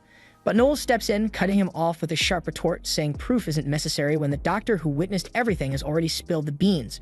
Noel reveals that the doctor confessed Albert had bribed him to stay quiet about the suspicious symptoms that pointed to poisoning. Albert is cornered and tries to call Noel a liar, but Noel smirks and says that talkers like him have a skill called confess that forces people to admit their crimes, and he calmly explains that he used it on the doctor, and the truth came pouring out. Albert is now visibly cornered, so Leos makes it clear that they won't follow him anymore, saying he's lost both their respect and any claim to leadership. Albert tries to justify himself, saying the former boss willingly passed on the position to him. But Leos scoffs, reminding him that it was only after he killed the boss in cold blood. But despite everything, Leos offers Albert one final chance out of respect for the former boss, a one-on-one duel with Noel, and if Albert wins, he'll be recognized as the boss. Albert, however, knows his odds are slim, so Leos allows him to choose a stand-in to fight on his behalf, and he can choose anyone he wants from them. Albert snaps back, saying he doesn't have to listen to them. But just then, Finocchio storms in, silencing Albert with a sharp rebuke and declaring that he'll serve as the witness for the duel. Finocchio also adds that he's been waiting for an opportunity to get rid of Albert for some time now, so when Noel proposed this plan, he jumped at the chance. On top of that, if Noel wins, Finocchio will reward him with a staggering 50 million. Albert then furiously accuses Finocchio of masterminding the entire ordeal, but Finocchio denies it outright and snaps back, saying he's fed up with Albert's constant whining and shouts at Albert to stop wasting time and pick someone to fight for him, unless Albert wants to face far worse consequences at Finocchio's hands, so Albert reluctantly agrees to choose a proxy. Finocchio then lays it out. If Albert's chosen fighter wins, he will once again be recognized as the boss of the Gambino family. And as an added bonus, Finocchio promises to overlook the mess Albert caused at the secret tavern, but he warns Albert to make his decision quickly. Albert then scans the room for a moment before ultimately selecting Kuba to fight on his behalf. Noel, however, had already anticipated this move because after all, while Kuga might not be the strongest here, he's bound by an oath of subordination, leaving him no choice but to obey Albert, even if he wanted otherwise. Alma then sees this as a chance for a rematch to prove she's stronger than Kuba, but Noel pushes her aside, insisting that he'll handle it himself. Alma tries to dissuade him, certain that Noel can't win against Kuba, but Noel remains confident and tells her to sit back and watch him in action. Then when Noel steps up to face Kuba, he quickly notices Kuba's excitement, and despite having nothing to gain, Kuba seems thrilled at the opportunity to fight him again, because to Kuba, this is a golden opportunity. Kuga then assumes that Noel must have a plan up his sleeve if he's this determined to fight personally, and he's eager to find out exactly what Noel has in store. The two opponents then rave themselves before charging at each other, but Noel leaps into the air and fires an ice bullet. Kuga manages to deflect it, but the impact creates a towering ice wall that surrounds them, blocking the view of the fight from everyone outside. As the battle unfolds, Noel keeps darting around to avoid Kuba's relentless slashes, and when he finally creates some distance, Kuba shifts into a stance, signaling his live flash. This technique amplifies Kuba's attack power sevenfold once he draws his sword, meaning that if Noel gets too close, he risks being cleaved in two. Yet Noel remains unfazed because he's already set the stage for victory. To Kuga's astonishment, Noel tosses his gun aside, claiming it's out of ammo. Instead, he pulls out a dagger, declaring it will finish the fight. But before engaging, Noel blurts out something seemingly nonsensical. He says orange peels can be used to scrub out stubborn grease stains. Kuga, thrown off by the nonsensical comment, demands to know what Noel is talking about. But Noel was counting on this distraction, using it to exploit an opening in Kuba's defenses. Now Kuba hesitates, wary of a potential hidden trick, and that hesitation is all Noel needs. Kuba eventually strikes, slashing at Noel's arm, but it's all part of Noel's plan. Noel lets Kuba's sword strike him, trapping the blade in his arm just long enough for him to wrench it away. Shocked by Noel's audacity, Kuga snarls in disbelief. But disarming Kuga isn't enough to end the fight because Kuga pushes Noel back with sheer force and lunges to retrieve his weapon before it hits the ground. And in one fluid motion, he unleashes a devastating slash that shatters the ice dome around them, sending Noel flying. But Noel isn't down yet. As he tumbles, Kuga sees an opportunity and charges forward to deliver the killing blow. What he doesn't realize is that his strike lands not on Noel, but on an ice bullet Noel had hidden in his pocket. The bullet's freezing effects spread instantly, immobilizing Kuga in a sheath of solid ice. Every move Noel made in the fight had been calculated to bait Kuga into this moment of carelessness. With Kuga frozen in place, Noel seizes the chance to finish things, so he leaps into the air and delivers a powerful kick, knocking Kuga out cold. Flashback time, we see that since childhood, Kuga had never been able to stand up for himself. With no one to care for him, he was left powerless, unable to fight back against anyone or anything. But his life took a grim turn when he became a gladiator, forced to battle for his survival. He despised every moment of it, yet those death matches forged him into someone stronger.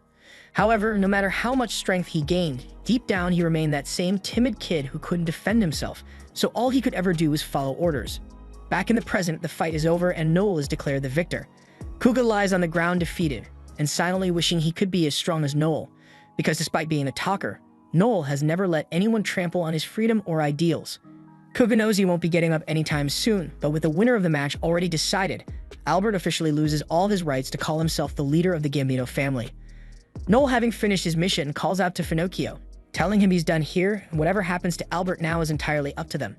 But before Noel leaves, Leo steps forward to compliment his incredible fighting skills, and thanks him for finally dealing with Albert.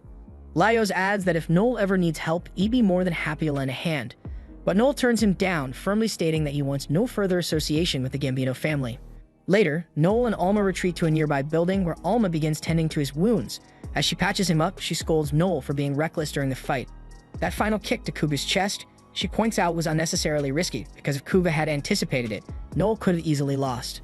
Noel shrugs it off, reassuring her that everything worked out in the end and that there's no need to worry. But Alma refuses to let it slide, reminding him that fighting is her job, and as the commander, Noel shouldn't put himself in danger like that. Noel apologizes and promises to be more careful, so Alma gets satisfied and tells him that he can always rely on her when it comes to fighting because she'll always have his back.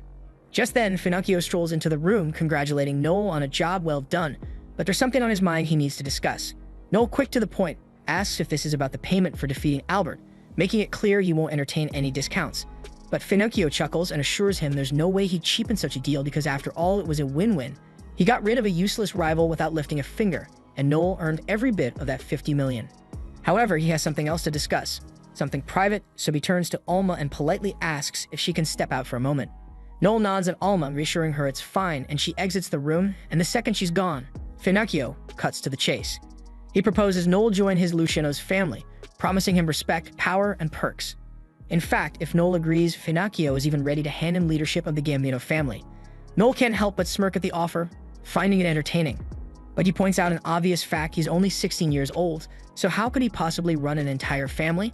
Finocchio waves off the concern, claiming age doesn't matter, and what matters is Noel's guts, and Noel has them in spades.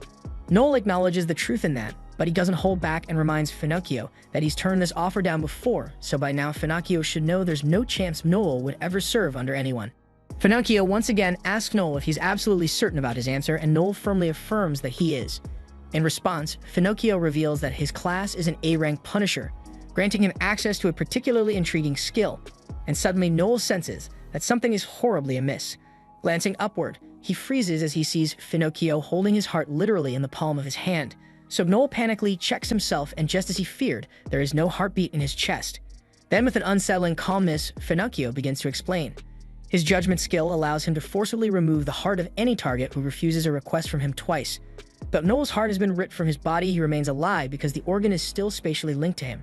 However, Finocchio warns that if he moves more than 5 meters away or crushes the heart, Noel's life will end. Finocchio admits he sees Noel as too dangerous to let roam freely because Noel's talent poses a growing threat to the Finocchio family, so it will be better to deal with this problem now.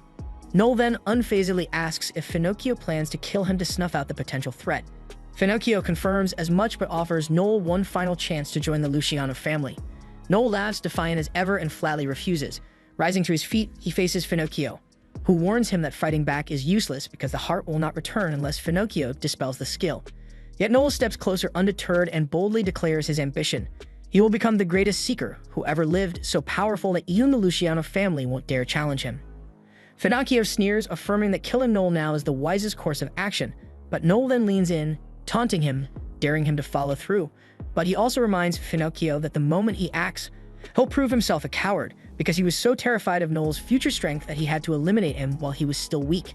And he also adds that whether Finocchio kills him or not, Noel vows that he will bow to no one. In that charged moment, even though Finocchio is the one holding Noel's heart, Noel has firmly gripped Finocchio's heart with fear. Finocchio then backtracks with a sly grin, claiming he was just kidding about killing him, and with a dramatic flourish, he returns Noel's heart to his chest, apologizing for the misunderstanding. But as he turns to leave, he pauses at the door, throwing a sharp reminder over his shoulder. Noel can't take back what he said, so he better climb to the top of the secret world for real. Then as Finocchio exits, his gaze locks with Alma's. Her eyes practically scream murder, her fury barely contained after the cruel little stunt he pulled. But she doesn't act on it, so he simply smirks and strides out to his carriage, where Albert is being held. And the moment Albert spots him, he begins frantically begging for his life, tears spilling as he pleads not to be killed. Finocchio, thoroughly unimpressed, finds Albert's pitiful display annoying, but then an idea strikes, one as twisted as his grin. And with a sinister smile, Finocchio tells Albert he won't kill him. Instead, he'll cut off his limbs and toss him into the pig bin to fit in with the pigs, but then he warns him that his pigs are so cute that they will eat anything. So Albert had better stay on their good side and play nice. And while Albert is shiting himself, Finocchio starts grinning like a lunatic and adds with giddy excitement that he hopes his cells will love their new companion. And that shit makes it leaves no doubt that Albert's life has taken a terrifying turn when he fell in Finocchio's lap. The next day, Noel meets with Kuga and presents him with a contract of subordination, proof that Kuga is now bound to him as a slave. Kuga then assumes this means Noel wants to be his master, but Noel brushes off the idea because he has no use for a slave like Kuga. Sure, Kuga has some decent power, but compared to the other seekers in this world, he's little more than a weakling. Noel then makes it clear that his ambition is to rise to the top of the seeker world, and for that he needs a fierce wolf, not a whimpering pup. Noel then hands Kuba the contract and tells him he's a free man now, and he can do whatever he wants. Then with his newfound freedom, Noel asks Kuba what he wants to do next. Kuba has spent his entire life being used by others, so when he is given the chance to be free, he finds himself at a loss. Freedom is an unfamiliar concept, but there's one thing he knows for sure. He wants to stay by Noel's side and witness his dream become reality. If Noel needs a fierce wolf, then that's exactly what Kuba will become. So with determination in his voice, he asks Noel to let him join Blue Beyond, and Noel gladly welcomes him to the team. Not long after, the party embarks on their first mission together, and their synergy is nearly flawless. Noel directs the team with precision, providing support and strategy. Kuga slices through enemy forces with deadly efficiency, while Alma clears the way for him to unleash his full power. They work together like a pro team until Koba tries to finish off the monster general, only for Alma to swoop in and steal the kill, and that sparks an argument between the two. Noel steps in and shuts them down by reminding them that they're a team and petty squabbles like this mess up their coordination. He then warns Alma to stop showing off on the battlefield, as it disrupts their coordination, and reminds Kuba that there are no kill counts to keep, so he shouldn't get so worked up about it. Despite the brief clash, the mission is a resounding success for their first quest as a trio, so Noel then announces that once they return to Itray, he'll apply for Blue Beyond to officially become a clan. And as a registered clan, they'll gain state recognition, allowing them to take on quests directly without intermediaries or commission fees, so it's a major milestone for their journey. Then as Noel lays out their plans, Kuba notices something on Noel's arm and points it out. To his surprise, Noel realizes it's the mark signifying his eligibility to rank up to B rank. This is fantastic news since alongside his new team, this advancement brings Noel one step closer to his ultimate goal, which is to become the strongest of the 7 stars in Regalia. The story then flashes back to the past, where Noel is seen calmly directing his maids on how to manage business operations more efficiently. Just then, an elderly man enters the room, introducing himself as Harold Jenkins, the guild's supervisor. Noel offers him a glass of wine, which Harold samples with approval, remarking that the winery must be thriving. Noel responds modestly, saying it's doing well enough, and that he's getting by thanks to his grandfather's inheritance and the loyal servants left behind.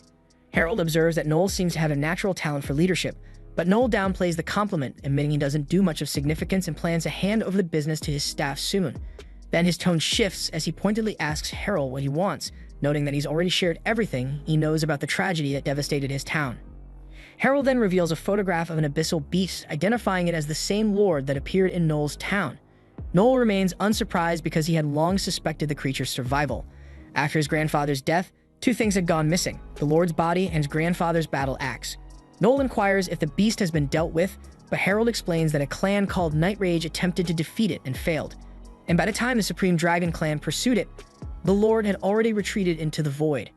Noel is taken aback, and Harold elaborates, explaining that while abyssal beasts typically act on raw, uncontrollable instinct, this one appears to have manifested with deliberate intent. Harold further reveals that this is the same lord who defeated Over Death, speculating that its recent appearances have made it powerful enough to evolve into a new variant. Realization dawns on Noel because it could now rival the 10 Dark Lords of Abyssal Depth 13, each capable of destroying their world entirely. Harold then reveals that the last time a variant appeared was 40 years ago, and it was Cocytus the Silverfish, a beast that annihilated 3 nations in the blink of an eye before being defeated by Overdeath's clan, the Bloodsword Federation. Harold explains that it marked the first time a variant had ever been defeated, and prior to this, humanity believed the only solution was to send these beasts back into the abyss. Noel realizes that this beast might bring about a similar catastrophe for humanity, so he smiles with intrigue. Observing this, Harold notes that Noel is strikingly similar to his grandfather. He then shares that he once served as an inspector for the Bloodsword Federation and knew Noel's grandfather well. His visit was initially to check in on Noel, but now he feels reassured, and then he remarks that Noel will turn 15 next year and will finally be able to start his journey as a seeker. Then as Harold moves to leave, Noel stops him and boldly declares to remember his face because he's determined to become the strongest seeker one day. Back in the present, we find the members of Blue Beyond in a room, waiting nervously for an inspector to review their clan application. Noel then advises Kuba to answer the inspector's questions normally, but Kuba frets and wonders what would happen if his answers upset the inspector. Noel reassures him that it won't matter, but Alma raises the stakes by teasing that their application could be rejected if Kuba slips up. And this only makes Kuba more anxious as he frets over ruining Noel's dream, while Alma darkly jokes that if he fails, he should just die, adding that it would leave her alone with Noel, which she openly hopes for. Noel tries to calm them down when they suddenly sense a sinister presence. They tense up, only to realize it's Harold entering the room. Harold tells them to relax and begins reviewing their application. He notes their preparation, impressed that they secured both a clan house and the steep 20 million fee, showing they've done their research. Noel confidently informs Harold that both he and Alma will rank up as soon as the clan is formed. Harold also observes that their clan's name differs from their party's current name, prompting Noel to explain that he plans to change the party name once the clan is official. But despite their preparations, Harold rejects the application. Meanwhile, we see the Vice Clan Master of Supreme Dragon, a 1-star Regalia clan, standing victorious after single-handedly defeating a Depth 12 Abyssal Beast. And his name is Zeke Feinstein, the Innocent Blade. Back in the room, Harold explains that they are currently prioritizing stronger Seekers, and that Blue Beyond doesn't meet the qualifications to match his standard. So when Noel asks why the requirements have changed, Harold reveals the discovery of a massive mana presence on the western border. The underground mana flow there is reaching critical levels, and it's only a matter of time before it erupts. He then estimates that they have about a year to prepare. When this time comes, a massive abyss will form, and at depth 13 a Lord variant is expected to emerge. Kuva nervously suggests stopping it before it happens, but Harold dismisses the idea, explaining that interfering with the mana flow would only trigger even worse disasters. Alma then wonders aloud if the variant could be defeated, prompting Harold to recall the victory over Cocytus. He explains that while Cocytus was defeated and the Empire now thrives as a result, such a battle would require a major coalition of top Seekers and Regalia. But despite acknowledging their strengths, Harold admits that after witnessing a variant firsthand, even he isn't confident victory is possible. He then cautions them to keep this information to themselves and once again rejects their application, stating they lack the resources to train rookies. As Harold finishes, Noel abruptly leaves, his determination and demeanor eerily reminiscent of his grandfather Overdeath.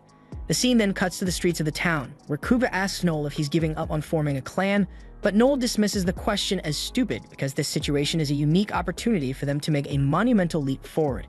He then drags them into a secluded alley and reveals that while a variant is capable of wiping out humanity, it is also a massive blessing in disguise.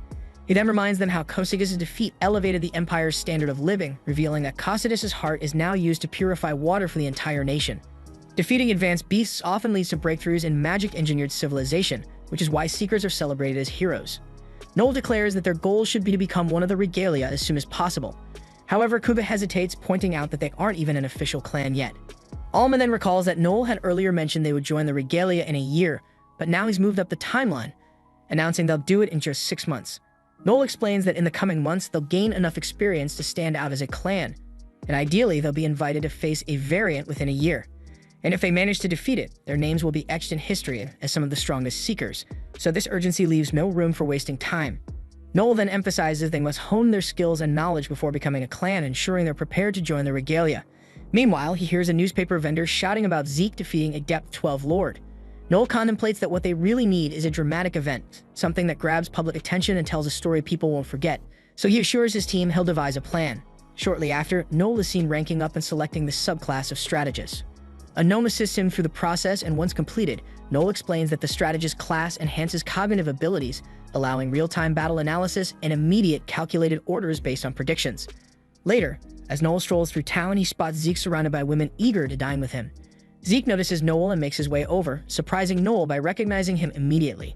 Playing the role of a polite gentleman, Noel greets Zeke warmly.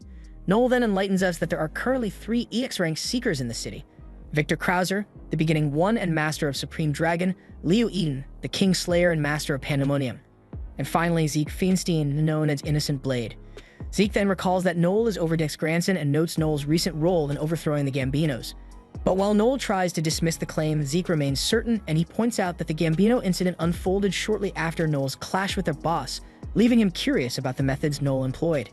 Noel then abruptly drops the facade, confronting Zeke and asking why he's trying to recruit him in such a roundabout way, so Zeke admits openly that he wants Noel to join his clan.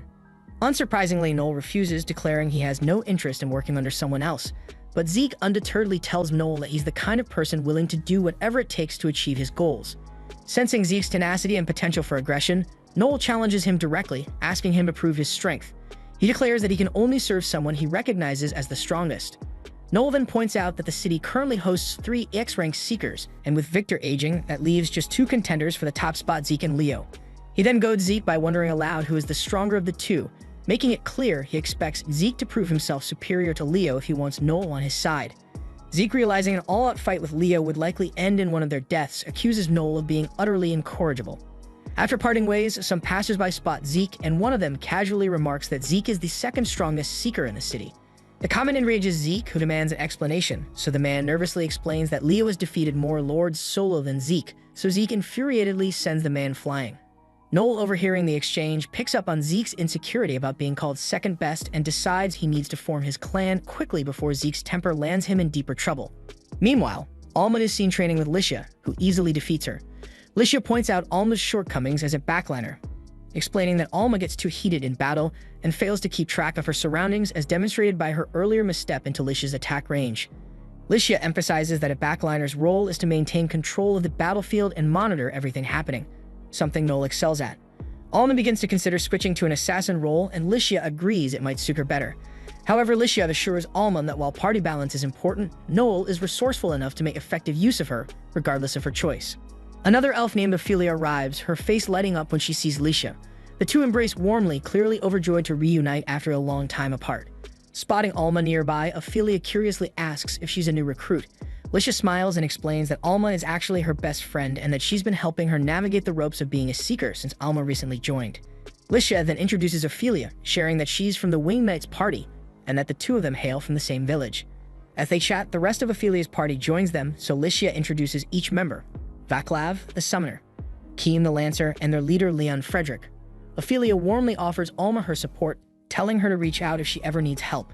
Alma thanks her, but Ophelia elaborates, saying seekers should watch each other's backs, especially with troublemakers throwing their weight around lately. Her tone shifts as she explains she's referring to Noel, the leader of a party called Blue Beyond. She then warns Alma to be cautious, revealing that Noel has a reputation for selling his own party members as slaves and making shady deals with the mob, and she emphasizes that every bit of news about him reeks of trouble.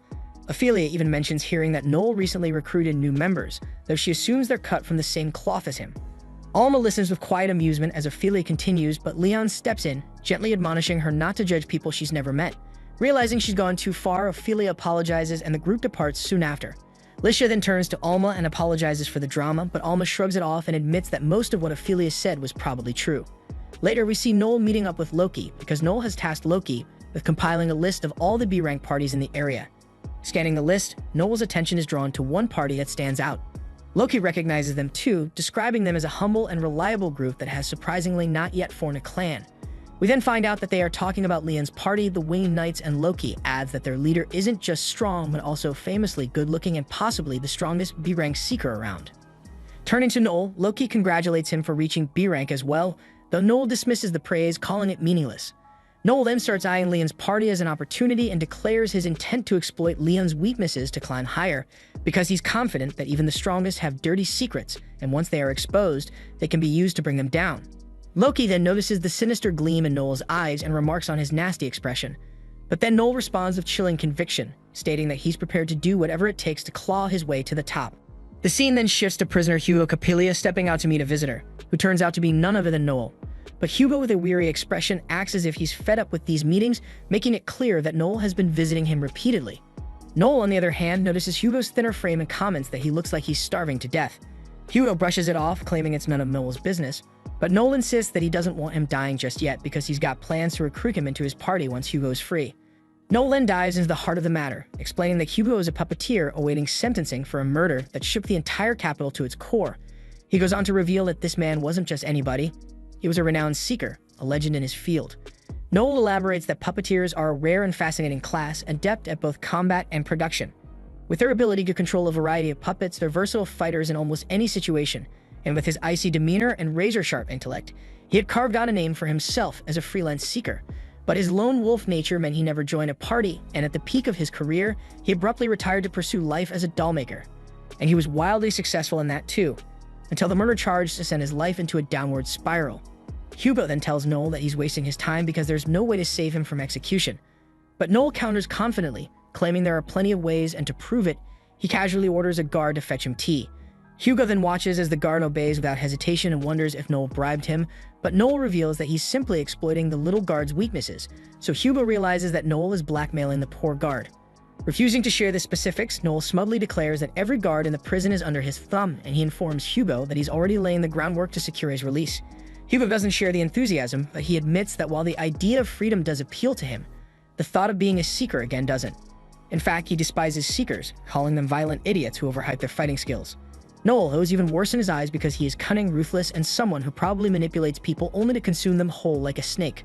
Noel unbotheredly takes it as a compliment. In fact, it inspires him to come up with a name for his plan. Then as Noel departs, he promises Hugo that he'll make sure he joins his team, while Hugo can't help but laugh at the absurd image of himself as a seeker again. The scene then shifts to Noel and his crew lounging at a different tavern today, this one called the Rock-Hard Beak. Kuga mentions that this place is strictly for B-rank seekers and above, but Noel being Noel, waltzes right in without a care in the world. As he enters, he's greeted, or rather misjudged, by a gruff seeker who mistakes him for a girl. Noel quickly clears up the misunderstanding, but the seeker is clearly not impressed and mocks him by saying that real men should have battle scars. So Noel undeterredly remarks that maybe the seeker's scars are just his way of proving he's not a girl, and that shit angers the man. Then Noel calmly asks him by his name if he wants to fight. But Edgar scoffs and declares that he's not going to be intimidated by Noel just because he's heard of him. But Noel counters that he doesn't just know him, he knows far more than Edgar realizes, and with a sly grin he reveals that he knows Edgar is about to become a father and is considering naming the baby Bruno if it's a boy or Cachua if it's a girl. Noel then congratulates him and adds a warning that if Edgar really wants to fight, he better be prepared to risk everything he holds dear. And the weight of the warning is enough to make Edgar back down. Noel then strides further into the tavern like a mafia boss, making his entrance, loudly announcing his name and his crew as if he owns the place. Once settled, Noel and his team start enjoying the food and drinks, thinking this place is far better than their last stop. But Noel reminds them to stay focused. They aren't here to relax. And right on time, their targets, the winged knights, enter the tavern. Then Ophelia, one of the knights, is startled to see Alma in this tavern. Noel, sensing an opportunity, telepathically asks Alma if she knows her, and Alma confirms that she does and makes it clear that Ophelia dislikes him. So Noel sees this tension as the perfect opening, declaring that they're going to fight. Ophelia, now paying attention to Alma's companions, asks who the two men beside her are, so Alma introduces them as Kuga and Noel. And the moment Ophelia hears Noel's name, her attitude shifts and accuses Noel of being the type who would sell his friends for money. But Noel retorts with a smirk, saying he simply got a good price for them. Ophelia gets angered and tries to grab him, but Kuga steps in, shielding Noel like a loyal knight, and declares Noel is his master and warns her that she'll have to deal with him first if she wants to lay a finger on him. Ophelia scoffs and calls Kuga a loyal dog wagging his tail for his master, but Kuga's not having it, and with a cold glare he tells her to choose her words carefully unless she's ready to make him draw his sword. Leon then comes over when he notices the tension and asks if something's wrong, so Noel calmly explains that Ophelia just tried to grab him. Ophelia then apologizes for her actions, and Leon offers Noel a sincere apology on her behalf. But Noel waves it off, suggesting Leon should train her better so such things don't happen again, and adds that even dogs can be trained not to attack people. Then he jabs that Leon's party member seems even dumber than a dog. Leon doesn't take the insult lightly, his tone firm as he demands Noel take back his words. He acknowledges his party member's rudeness, but says that doesn't give Noel the right to insult her. Noel then realizes that Leon is trying to frame them as equally at fault, and it's a strategic move he finds smart. Ophelia then steps in, telling Leon there's no point in arguing with Noel, identifying him as the notorious figure everyone's been talking about, and she bluntly confirms the rumors they heard are all true. But Noel dismisses her as a typical gossip lover, wondering sarcastically what other girly habits she has, and with a smirk, he asks if she also likes playing with dolls or pretending to play house. Leon, clearly losing patience, snaps back saying Noel has no right to call himself a seeker if he can't even treat his party members with respect. But Noel remains unshaken, coldly stating that he doesn't need Leon's approval to be a seeker. And instead of backing down, he throws more insults, clearly enjoying how easily he can push their buttons. But before Leon's temper boils over, he storms out of the tavern. Kuga and Alma, who've been watching, comment on how savage Noel was, though they agree he might have gone too far. But Noel reassures them it was all part of his plan, and when he reveals the details, even they find it dirty. But Noel shrugs it off, reminding them of the harsh truth in the Seeker's world, and with an icy calm, he says it's eat or be eaten. And it's not the weak who get devoured, it's the ones who get too cocky. Elsewhere, Harold is seen talking with Marion, who asks who he thinks would be the best person to lead the battle against the Valiant. Harold turns the question back to her, and Marion confidently names Leo Eden. She clarifies that her choice isn't due to her role in Pandemonium, but because, despite his laziness and arrogance, no one is stronger than Leo. In fact, she claims he might be the strongest Seeker in history. Harold, however, doesn't seem to agree, so Marion guesses he's leaning towards Zeke, pointing out that while Zeke is strong, he lacks the qualities of a leader. But to her surprise, Harold suggests Noel as the leader, so she laughs at the idea, thinking it's a joke, until she realizes Harold is serious. She reminds him that he was the one who rejected Noel's application in the first place, so Harold proposes a wager to settle the matter. If Marion's choice becomes the commander, she'll be made head of the Jenkins family. But if she loses, she'll have to enroll in etiquette school, something Harold says she desperately needs as she lacks grace despite being a lady. He then teases her further, asking if she's too afraid to accept, and provoked by his taunt, Marion agrees to the bet, and Harold quietly hopes that Noel won't disappoint him. Meanwhile, Keem is seen strolling through the town at night when he encounters two drunk men, and the sight triggers an unexpected flashback. In the memory, a young Leon is shown being bullied by some kids after he reported them for shoplifting. True to his role as a knight of justice, Leon lectured them on how stealing was wrong, but the bullies mocked him, ignoring his words, and began picking on him.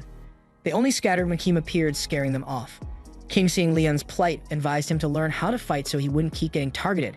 However, Leon rejects the idea, so Keem asks why, as he has a combat-type job, but Leon says that he doesn't believe in responding to violence with violence. Keem was surprised by his pacifist stance and tried to dismiss it, but Leon's earnestness gave him pause. The two sat down to talk, and Keem floated the idea of becoming seekers together because he believed they had the potential to be the best seekers ever. Leon, however, expressed doubt, saying he wasn't as strong as Keem, but Keem reassured him, pointing out that Leon had the swordsman class, and also they both have what it takes to be a seeker. But even then, Leon hesitated, unsure about the path, so to convince him, Keem appealed to his sense of justice, saying they can use their roles as seekers to protect people by eliminating dangerous beasts. This argument struck a chord, and Leon finally began to consider the idea. Reflecting on the past, Keem admits that he's been drawn to Leon's ideals ever since they were kids. But back then, his own motivations were far less noble because he simply wanted to make a name for himself. Fast forward to the time when their party faced a Depth 7 abyssal beast, and we see Keem hold the beast down, giving Leon the perfect opening to finish it off with a single strike from his seraphim blade. That decisive blow took the beast down instantly. It turned out the creature was a forest dragon, leaving their party stunned at how far they'd come as seekers. Keem felt proud, thinking this victory would elevate their party, the Twilight Glint, to new heights. He even explained the name, saying it was what they originally called their group. But as fate would have it, the name never stuck because people started calling them the Winged Knights, inspired by Leon's flashy special wings ability. So Keem couldn't help but think Leon was the only one who truly stood out among them. Back in the present, Keem runs into Leon at another bar and confronts him about why he got so fired up earlier in the tavern. Leon honestly has no clue himself, so Keem speculates it might have been jealousy because some fresh seeker, waltzing into rock-hard beak, acting like he owned the place. Keem figures it'd be normal to feel envious, given how long it took their group to earn recognition there, and Leon is surprised that he hadn't even realized his own feelings until now. Shifting gears, he admits Noel is impressive and that his hard work deserves respect even if he doesn't approve of his methods. Keem, however, pokes at the idea, asking if Leon's really okay with letting some upstart kid surpass them. To drive the point home, Keem pulls out a letter. He explains it's from the Seekers Guild, urging skilled parties to form clans without delay. He also mentions that Vaclav and Ophelia received similar letters. Leon reveals he got one too, and he'd already invited the party to the tavern to discuss it, but Noel's antics had interrupted them. Keem adds that the others have agreed to leave the decision to Leon, and this catches Leon off guard, making him feel like he's not respected as a leader. But Keem brushes that off, saying it just saved them time. Then in the end, they agree that it's time to form a clan. The next day, Keem and Leon approach Harold to discuss their application, only to have it rejected. They confusedly ask why, pointing out that all their documents are in order and that they meet the qualifications. Harold explains that under normal circumstances they'd be accepted, but the impending battle with the Valiant changes everything because now they need people who are ready to fight immediately. Keem argues that this shouldn't be an issue as they've already defeated a forest dragon. But Harold counters by asking why they didn't apply to form a clan right after such a feat, and he implies they lack the ambition needed to climb higher as seekers. Keem then frustratedly demands to know why Harold sent them letters in the first place if he thought they weren't ready. But Harold surprises them by revealing that no one from his office sent any letters, so it must have been a hoax, so Keem is baffled, wondering why someone would do such a thing. But Harold, clearly uninterested in speculation, tells them their meeting is over and asks them to leave. But Leon is so determined and pleads for another chance. Harold relents, saying they can prove themselves by completing a test. To gain recognition as a clan, they must defeat a specific beast. And when they ask what the beast is, Harold reveals it's a mind-reading Dantalian from Abyssal Depth 8. Keem, though momentarily surprised, tells Leon not to hesitate because if they want to continue as seekers, they'll have to face such challenges eventually, so Leon resolutely agrees to the task. But then Harold adds another twist. The test will be a competition. Another party whose application was also rejected requested a second chance, and Harold decided that only one party will be acknowledged as a clan, so whichever group completed the task first would earn the recognition. And as Harold finishes his explanation, the doors open and Noel enters the room, shocking Keem and Leon as they realize their rivals are blue beyond. Then Harold explains the rules of the examination and informs them that the win condition for them is to defeat the Dantalian, and he asks them whether they are aware of this beast. So Noel tells him that it is a beast which can read minds and largely takes the figure of an ape. It reads minds with the third eye on its forehead, and by nature it's cunning and cruel, and adds that poor seekers who could not kill it have been subjected to days of excruciating torture. Harold stops him there, deciding to spare them the grim details right before they face such a creature. Instead, he focuses on the critical part. Both the Winged Knights and Blue Beyond will compete to defeat this beast, and whoever knocks it out first wins the whole thing. Noel asks him if it will be allowed to take out the other party before the Dantalian, and before Harold can utter a word, Keem tells him that they have no rule of killing people and that they aren't going to break that rule. But Harold comforts them by saying that they will let them interfere with the other party, but killing is strictly prohibited. And once an opponent is subdued on the ground, more attacks are allowed, and restraints may only be used in areas without beasts. He then tells them to be careful and follow the rules, as he will be keeping an eye on the place with one of his skills and find out if someone has broken a rule. Keem and Leon do not have any issues on this matter, but Noel wants to know what will happen in case of interference before the exam, saying he wanted to make this clearer. Harold curiously asks for what reason, and Noel reveals that he was nearly attacked by the elf in the other party the previous night, raising concerns about his safety. Leon apologized for this, but Noel does not trust that Leon's party won't do it again and asks Harold to set a rule that every member is present in good condition at the test date. Harold agrees to add the rule and emphasizes that there will be no second chances for this exam. He makes it clear that the losing party will be required to disband and never allowed to work together again. Breaking this rule will result in the complete revocation of their secret qualifications, and to seal the deal, Harold presents a document outlining these terms and asks them to sign. Noel then signs without a second thought, and Leon follows suit. And with that done, Harold announces the exam will commence at noon in 3 days. Leon then turns to Noel and says that this may sound arrogant, but his team is outmatched by Noel's team in terms of ability. But he acknowledges that Noel's skills seem to defy conventional wisdom, so he declares that he won't be holding back and give it his all. But Noel just shakes Leon's hand, and with a sly grin, he casually mentions that he ranked up recently.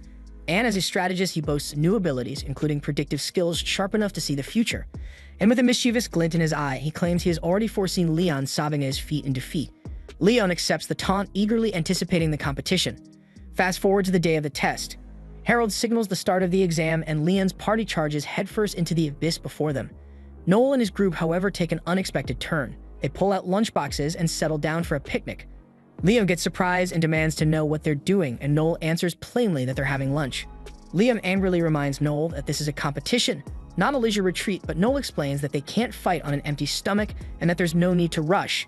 He even generously offers Leon's party the first shot at the Dantalian, calling them the more skilled group. Liam grows frustrated, but Keem steps in to stop him from acting impulsively, and they really need to go first. He explains that if the examiner paired them with Noel's group, it means their own team is being underestimated, and they can't afford to waste time. Leon reluctantly listens, but as they leave, Leon tells Noel he's disappointed in him. The scene then cuts to Leon's party inside the abyss, where Ophelia warns them that the monsters will arrive in about 5 minutes. Leon decides they'll intercept them at this spot, but before they can begin, Vaclav speaks up. He reveals that Noel approached him recently, spreading lies and trying to convince him to betray the Winged Knights. Leon is shocked, and Vaclav clarifies that he firmly declined the offer but wonders if Noel approached the others as well. Ophelia admits she was also approached by Noel and that she refused his proposal. Keem follows, revealing that Noel tried to recruit him too, so Leon is now visibly irritated because he can't believe that Noel targeted everyone but him, jokingly expressing that he feels left out. Vaclav then points out how absurd it was for Noel to think they would betray their friends and laughs at the ridiculous offer of freedom as a reward. The others agree, and Keen reassures Leon to put it out of his mind and focus on the mission ahead, and he promises they will never betray the Winged Knights. Just then, the enemy arrives, and the party springs into action, engaging the monsters in combat. Meanwhile, outside the abyss, Harold is seen deep in thought while holding a letter, and he recalls a conversation he had with Noel after explaining the rules. Harold had complimented Noel on successfully baiting the Winged Knights into participating, but scolded him for going too far by fabricating fake letters. Noel defended himself, reminding Harold that he had approved the plan. However, Harold clarified that he had not given permission to impersonate the guild. When Noel asked if Harold intended to disqualify him for this, Harold instead commended his cunning nature, asking if he thought he could win. So Noel confidently replied that he was simply following the tactics taught by Overdeath. Back in the present, Kuba questions Noel, asking if he's really sure about just waiting around like this, and he wonders what they'll do if the Winged Knights actually manage to defeat the monster first.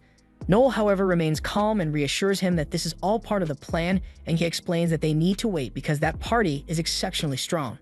Alma then curiously presses him for details, so Noel elaborates, stating that among the Winged Knights, Leon is the most talented.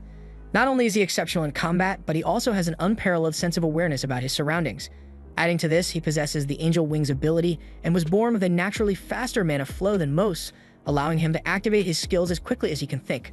However, Noel points out that Leon's extraordinary talents can also be his greatest weakness, especially given his hero syndrome. Alma, intrigued, asks Noel to elaborate further, so Noel explains that Leon's righteous nature won't allow him to compromise. He'll always prioritize doing what he believes is right, even if it costs him a guaranteed victory. Kuga, still skeptical, questions what could possibly be wrong with that. Noel smirks and tells him he'll understand soon enough, confidently assuring them that they are going to win. He mentions that he's already sown the seeds of the Winged Knight's downfall by speaking to everyone in their party except Leon. He is certain that this will lead to their collapse, and that Leon himself will ultimately betray them. Noel then recalls his recent encounter with Keem. Keem had asked him why he was there, clearly suspicious, so Noel had coolly reminded him that intimidation was pointless due to the rules of the competition. Keem irritatedly questioned whether Noel was breaking the rules himself by interfering, but Noel smirked and clarified that the rules only required all members to be present in good condition on the day of the test. Keem's realization was instant, and he understood that Noel had insisted on that particular rule for this exact purpose. Noel then directly asked Keem to betray the Winged Knights. Keem laughed at the audacity of the proposition, but Noel assured him he was serious. Keem curiously asked what he would gain in return, so Noel offered him freedom, suggesting that it must be burdensome to follow someone as extraordinary as Leon. He pointed out that Leon is a natural-born leader, and as his best friend, Keem should understand this better than anyone. Noel went on to argue that the Winged Knights are uneven as a group, and if they become a clan, they will eventually fail to keep up with Leon's exceptional talent. He claimed that no matter how hard they tried, they would never match Leon's inborn abilities, and despair would be their only reward in the long run. So Noel urged Keem to take this opportunity to free himself.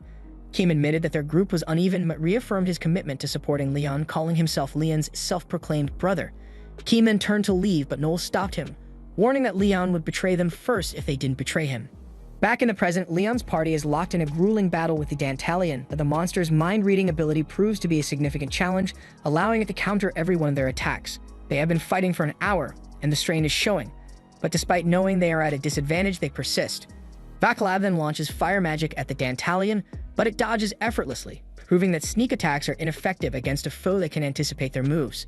Leon then takes to the air with his angel wings, launching an attack from above, but the Dantalion evades him as well. In retaliation, it hurls rocks at the group, forcing them on the defensive. Meanwhile, outside the abyss, Noel and his team hear the distant sounds of combat.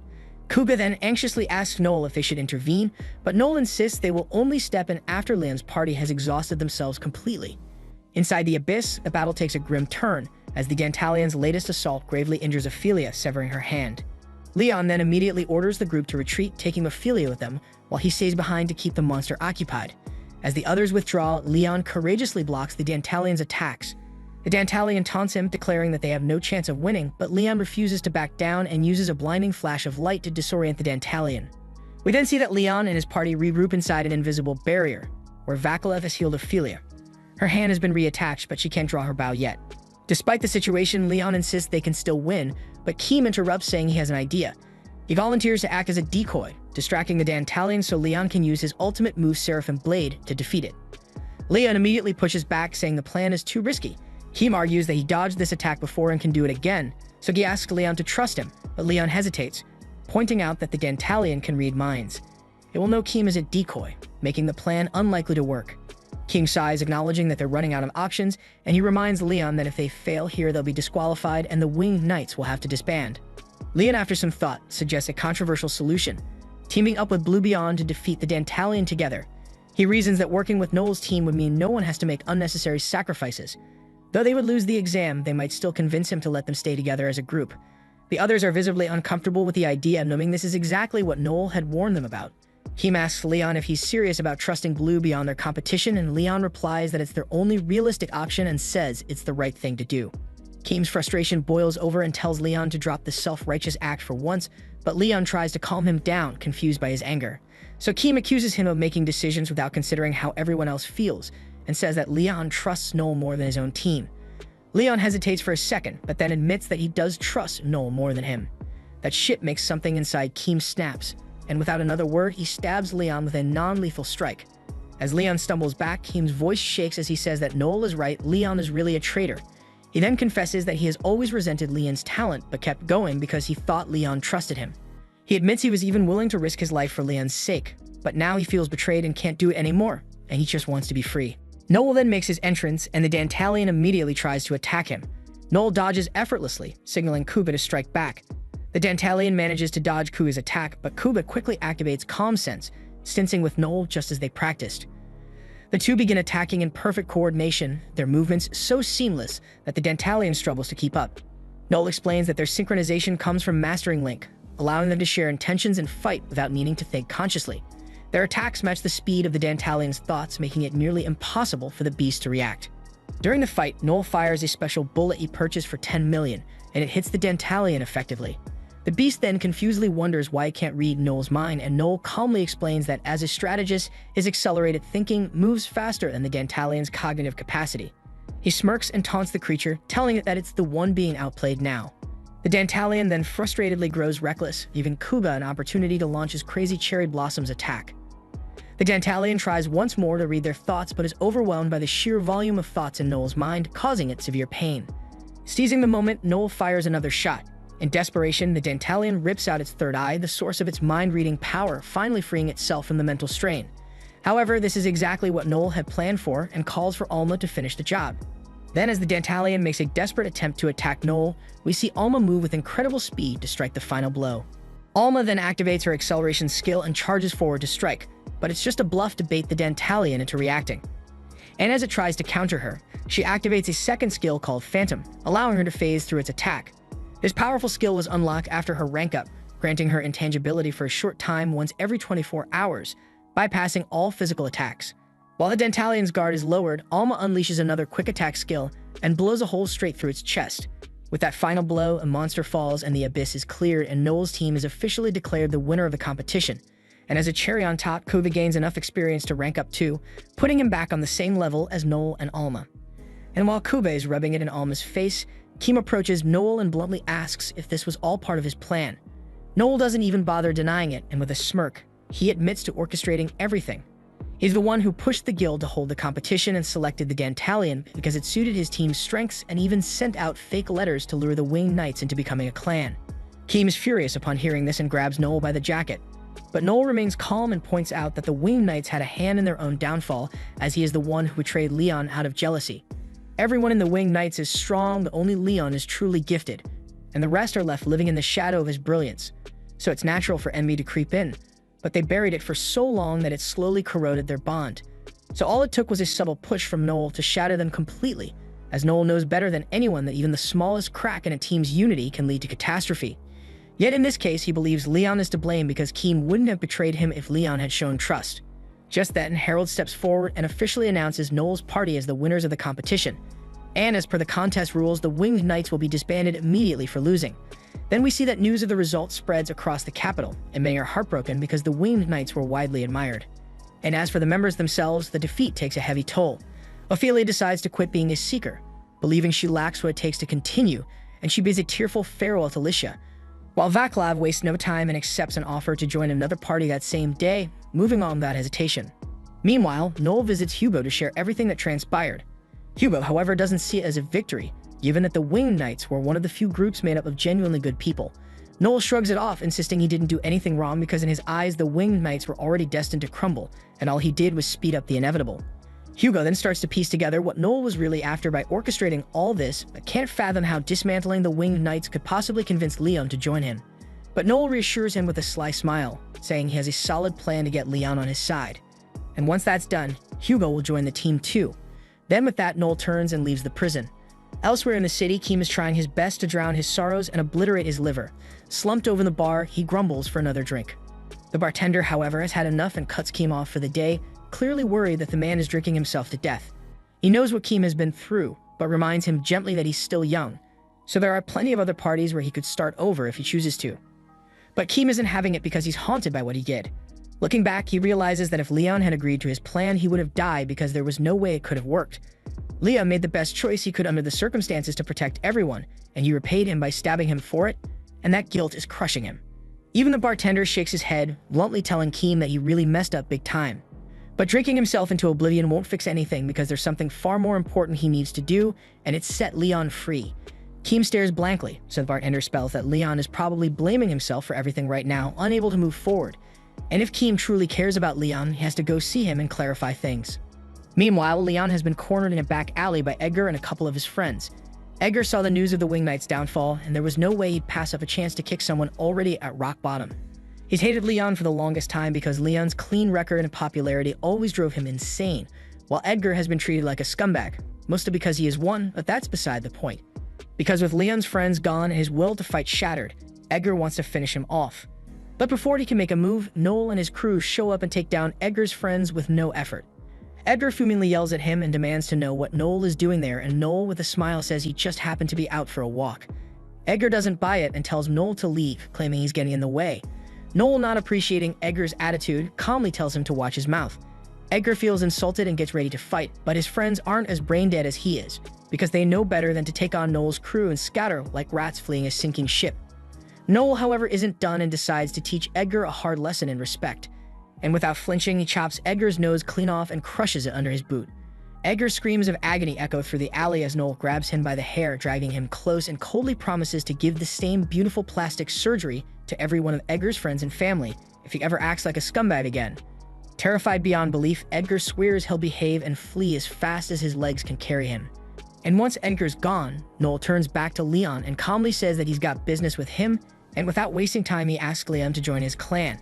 Liam can't believe what he's hearing, but Noel assures him the offer is real, and to sweeten the deal, he says if Leon agrees, he'll even make him vice master of the clan. Noel believes it's a good deal for Leon, but Leon flat out refuses to ever team up with someone like Noel, because if Noel hadn't shown up, the Winged Knights would still be together. But Noel counters sharply, pointing out that the party was doomed to collapse from the very start, and deep down Leon knew it too. And even the only reason Leon stood so righteous and strong was because of the unwavering loyalty and dedication of his teammates. Yet no matter how hard they worked, they could never hope to match Leon's natural talent, so it was inevitable that the growing gap in skill would eventually turn into envy. Leon reluctantly admits that Noel has a point, but he still can't bring himself to accept the offer because to him, joining Noel would mean giving up on everything the Winged Knights had worked so hard to build. Noel challenges him, asking if he plans to stop fighting entirely, because if he gives up now, then the glory of the Winged Knights will fade into oblivion. But if Liam makes a name for himself as a seeker, he could keep their legacy alive. Noel knows people might see Leon as a traitor, but this is one time Leon has to be selfish to protect what matters most to him. Leon considers Noel's words and realizes there's truth in them, but before making any decisions, he demands to know why Noel chose to become a seeker in the first place.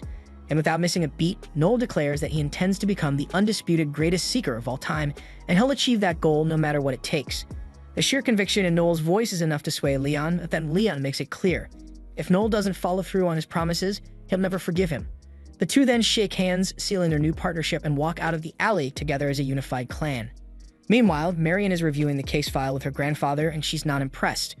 To her, Noel is nothing short of slimy because not only did he destroy the noblest party in the land, but he also poached their leader for himself after that shit. Harold agrees it's not exactly the most moral move, but he admits he can't complain.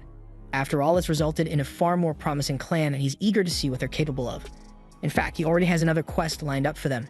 An abyss that manifested just the other day, with a terrifying depth level of 9, the toughest challenge yet, and his boss is the ghost-controlling wolf, Garmer. Meanwhile, as Noel and the others walk through the city with Leon, murmurs ripple through the crowd. People begin calling Leon a hypocrite for teaming up with the man responsible for the Winged Knight's downfall. But Noel brushes it off, telling Leon not to let it get to him because once he has proven yourself, they won't dare criticize you openly. Then suddenly a furious voice shouts Noel's name from behind, and it turns out to be Keem. Seething with rage, Keem yells that everything is Noel's fault and swears to kill him. But before Keem can act, Leon steps between them, trying to de-escalate the situation. Leon pleads with Keem, telling him that killing Noel won't change anything. But Keem's still fuming and refuses to listen to someone he now considers a traitor, and if Leon insists on defending Noel, then Keem will take him down first. Keem lunges at Leon, forcing him to defend himself. Then as Leon moves to counter, he catches Keem's smirk and suddenly understands. Keem is doing this on purpose, trying to improve Leon's public image. Realizing this, Leon knocks Keem out in the gentlest way possible. The crowd erupts in praise, marveling at Leon's strength and skill for taking an opponent down without even unsheathing his sword. Leon doesn't feel right about the situation, but he's made his decision to follow his new path and won't turn back, even if it means losing Keem's friendship. As he walks away, though, he hears Keem softly wish him good luck. Leon hesitates, wanting to turn back and properly make amends, but Noel stops him and tells him firmly to keep walking because this is what Keem wants, and the best way you can honor him is to grow as strong as possible. Later that day, Noel proudly unveils their new clan house, and he's grinning ear to ear as he boasts about only paying $20 million for it. The others are stunned by how cheap it was, but Leon remembers hearing troubling rumors about the place. Supposedly, it was once a grim execution ground, and to this day, everyone who's lived there claims to have been haunted by the ghosts of the dead, and that shit explains the suspiciously low price. Seeing their nervous expressions, Noel confidently waves off their concerns by saying that they don't have to worry about the ghosts because he has a plan for that. And with a smug grin, he pulls out a skill book he recently purchased, and it's the exorcism skill that allows him to instantly wipe out any type of undead creature. So he adds with a smirk that the ghosts here shouldn't be a problem. Now that the living situation is sorted, Noel pulls out a special necklace and tells everyone they'll each get one. It's a snake with angel wings, and Noel explains it's meant to symbolize the raw duality of good and evil within the group, and also from this moment forward, they'll be known as Wild Tempest. A few days later, the team takes on their first mission as a clan against Garmer, but the swarm of ghosts Garmer keeps summoning is far too much for Noel's exorcism skill to handle, so he frustratedly admits he doesn't know what to do. Garmer isn't just strong, he's clever, and clearly trying to wear them down before going in for the kill. Noel snaps into command mode, ordering Kuba and Alma to back up Leon, while he unleashes his ultimate Seraph blade to wipe out the ghosts. Leon doesn't think this is a smart move and says so, but Noel shuts him down, telling him to follow orders. They then execute Noel's plan with precision, wiping out all the ghosts, but Garner remains untouched, forcing the team to retreat into a nearby cave. Exhausted and barely able to move, the group doesn't get a second to catch their breath because Garmer stomps into the cave, snarling that he's going to eat them alive. But before Garmer can make his move, Noel calmly steps forward and offers him a deal. He says that if Garmer spares them, he'll give the beasts some useful information, so Garmer gets intrigued and asks what he's talking about. Noel then casually pulls a mister from his pocket and sprays it into the air. Garmer gets baffled and scoffs at how something so trivial could help him, but what Garmer doesn't realize is that Noel just unleashed a fast-acting poison into the air, and as it hangs in the air, it immediately begins to take effect on Garmer. Noel then explains that the poison is one of Alma's assassination skills, crafted to be especially lethal to beasts like Garmer. The beast growls that a little poison won't stop him before he eats them, but Noel isn't fazed, and with a smirk, he reveals that he loaded the entire cave with poison beforehand. And then we see that Garmer's strength quickly fades and he collapses to the ground, and it was all part of Noel's master plan. By pretending to lose, he lured Garmer into a false sense of security, and now, with Garmer weakened, Noel steps forward and delivers the finishing blow, ending the battle once and for all. When the mission wraps up, Noel meets with Harold, who congratulates him on his first victory as a clan leader. But Noel, ever the ambitious strategist, isn't satisfied. He vows to reach the pinnacle as the greatest seeker ever, and to achieve that as a talker, he'll first turn Wild Tempest into the strongest clan of them all. But this is the end of Season 1, so don't forget to like and subscribe to encourage me to do more, and don't forget to check the other videos on the channel.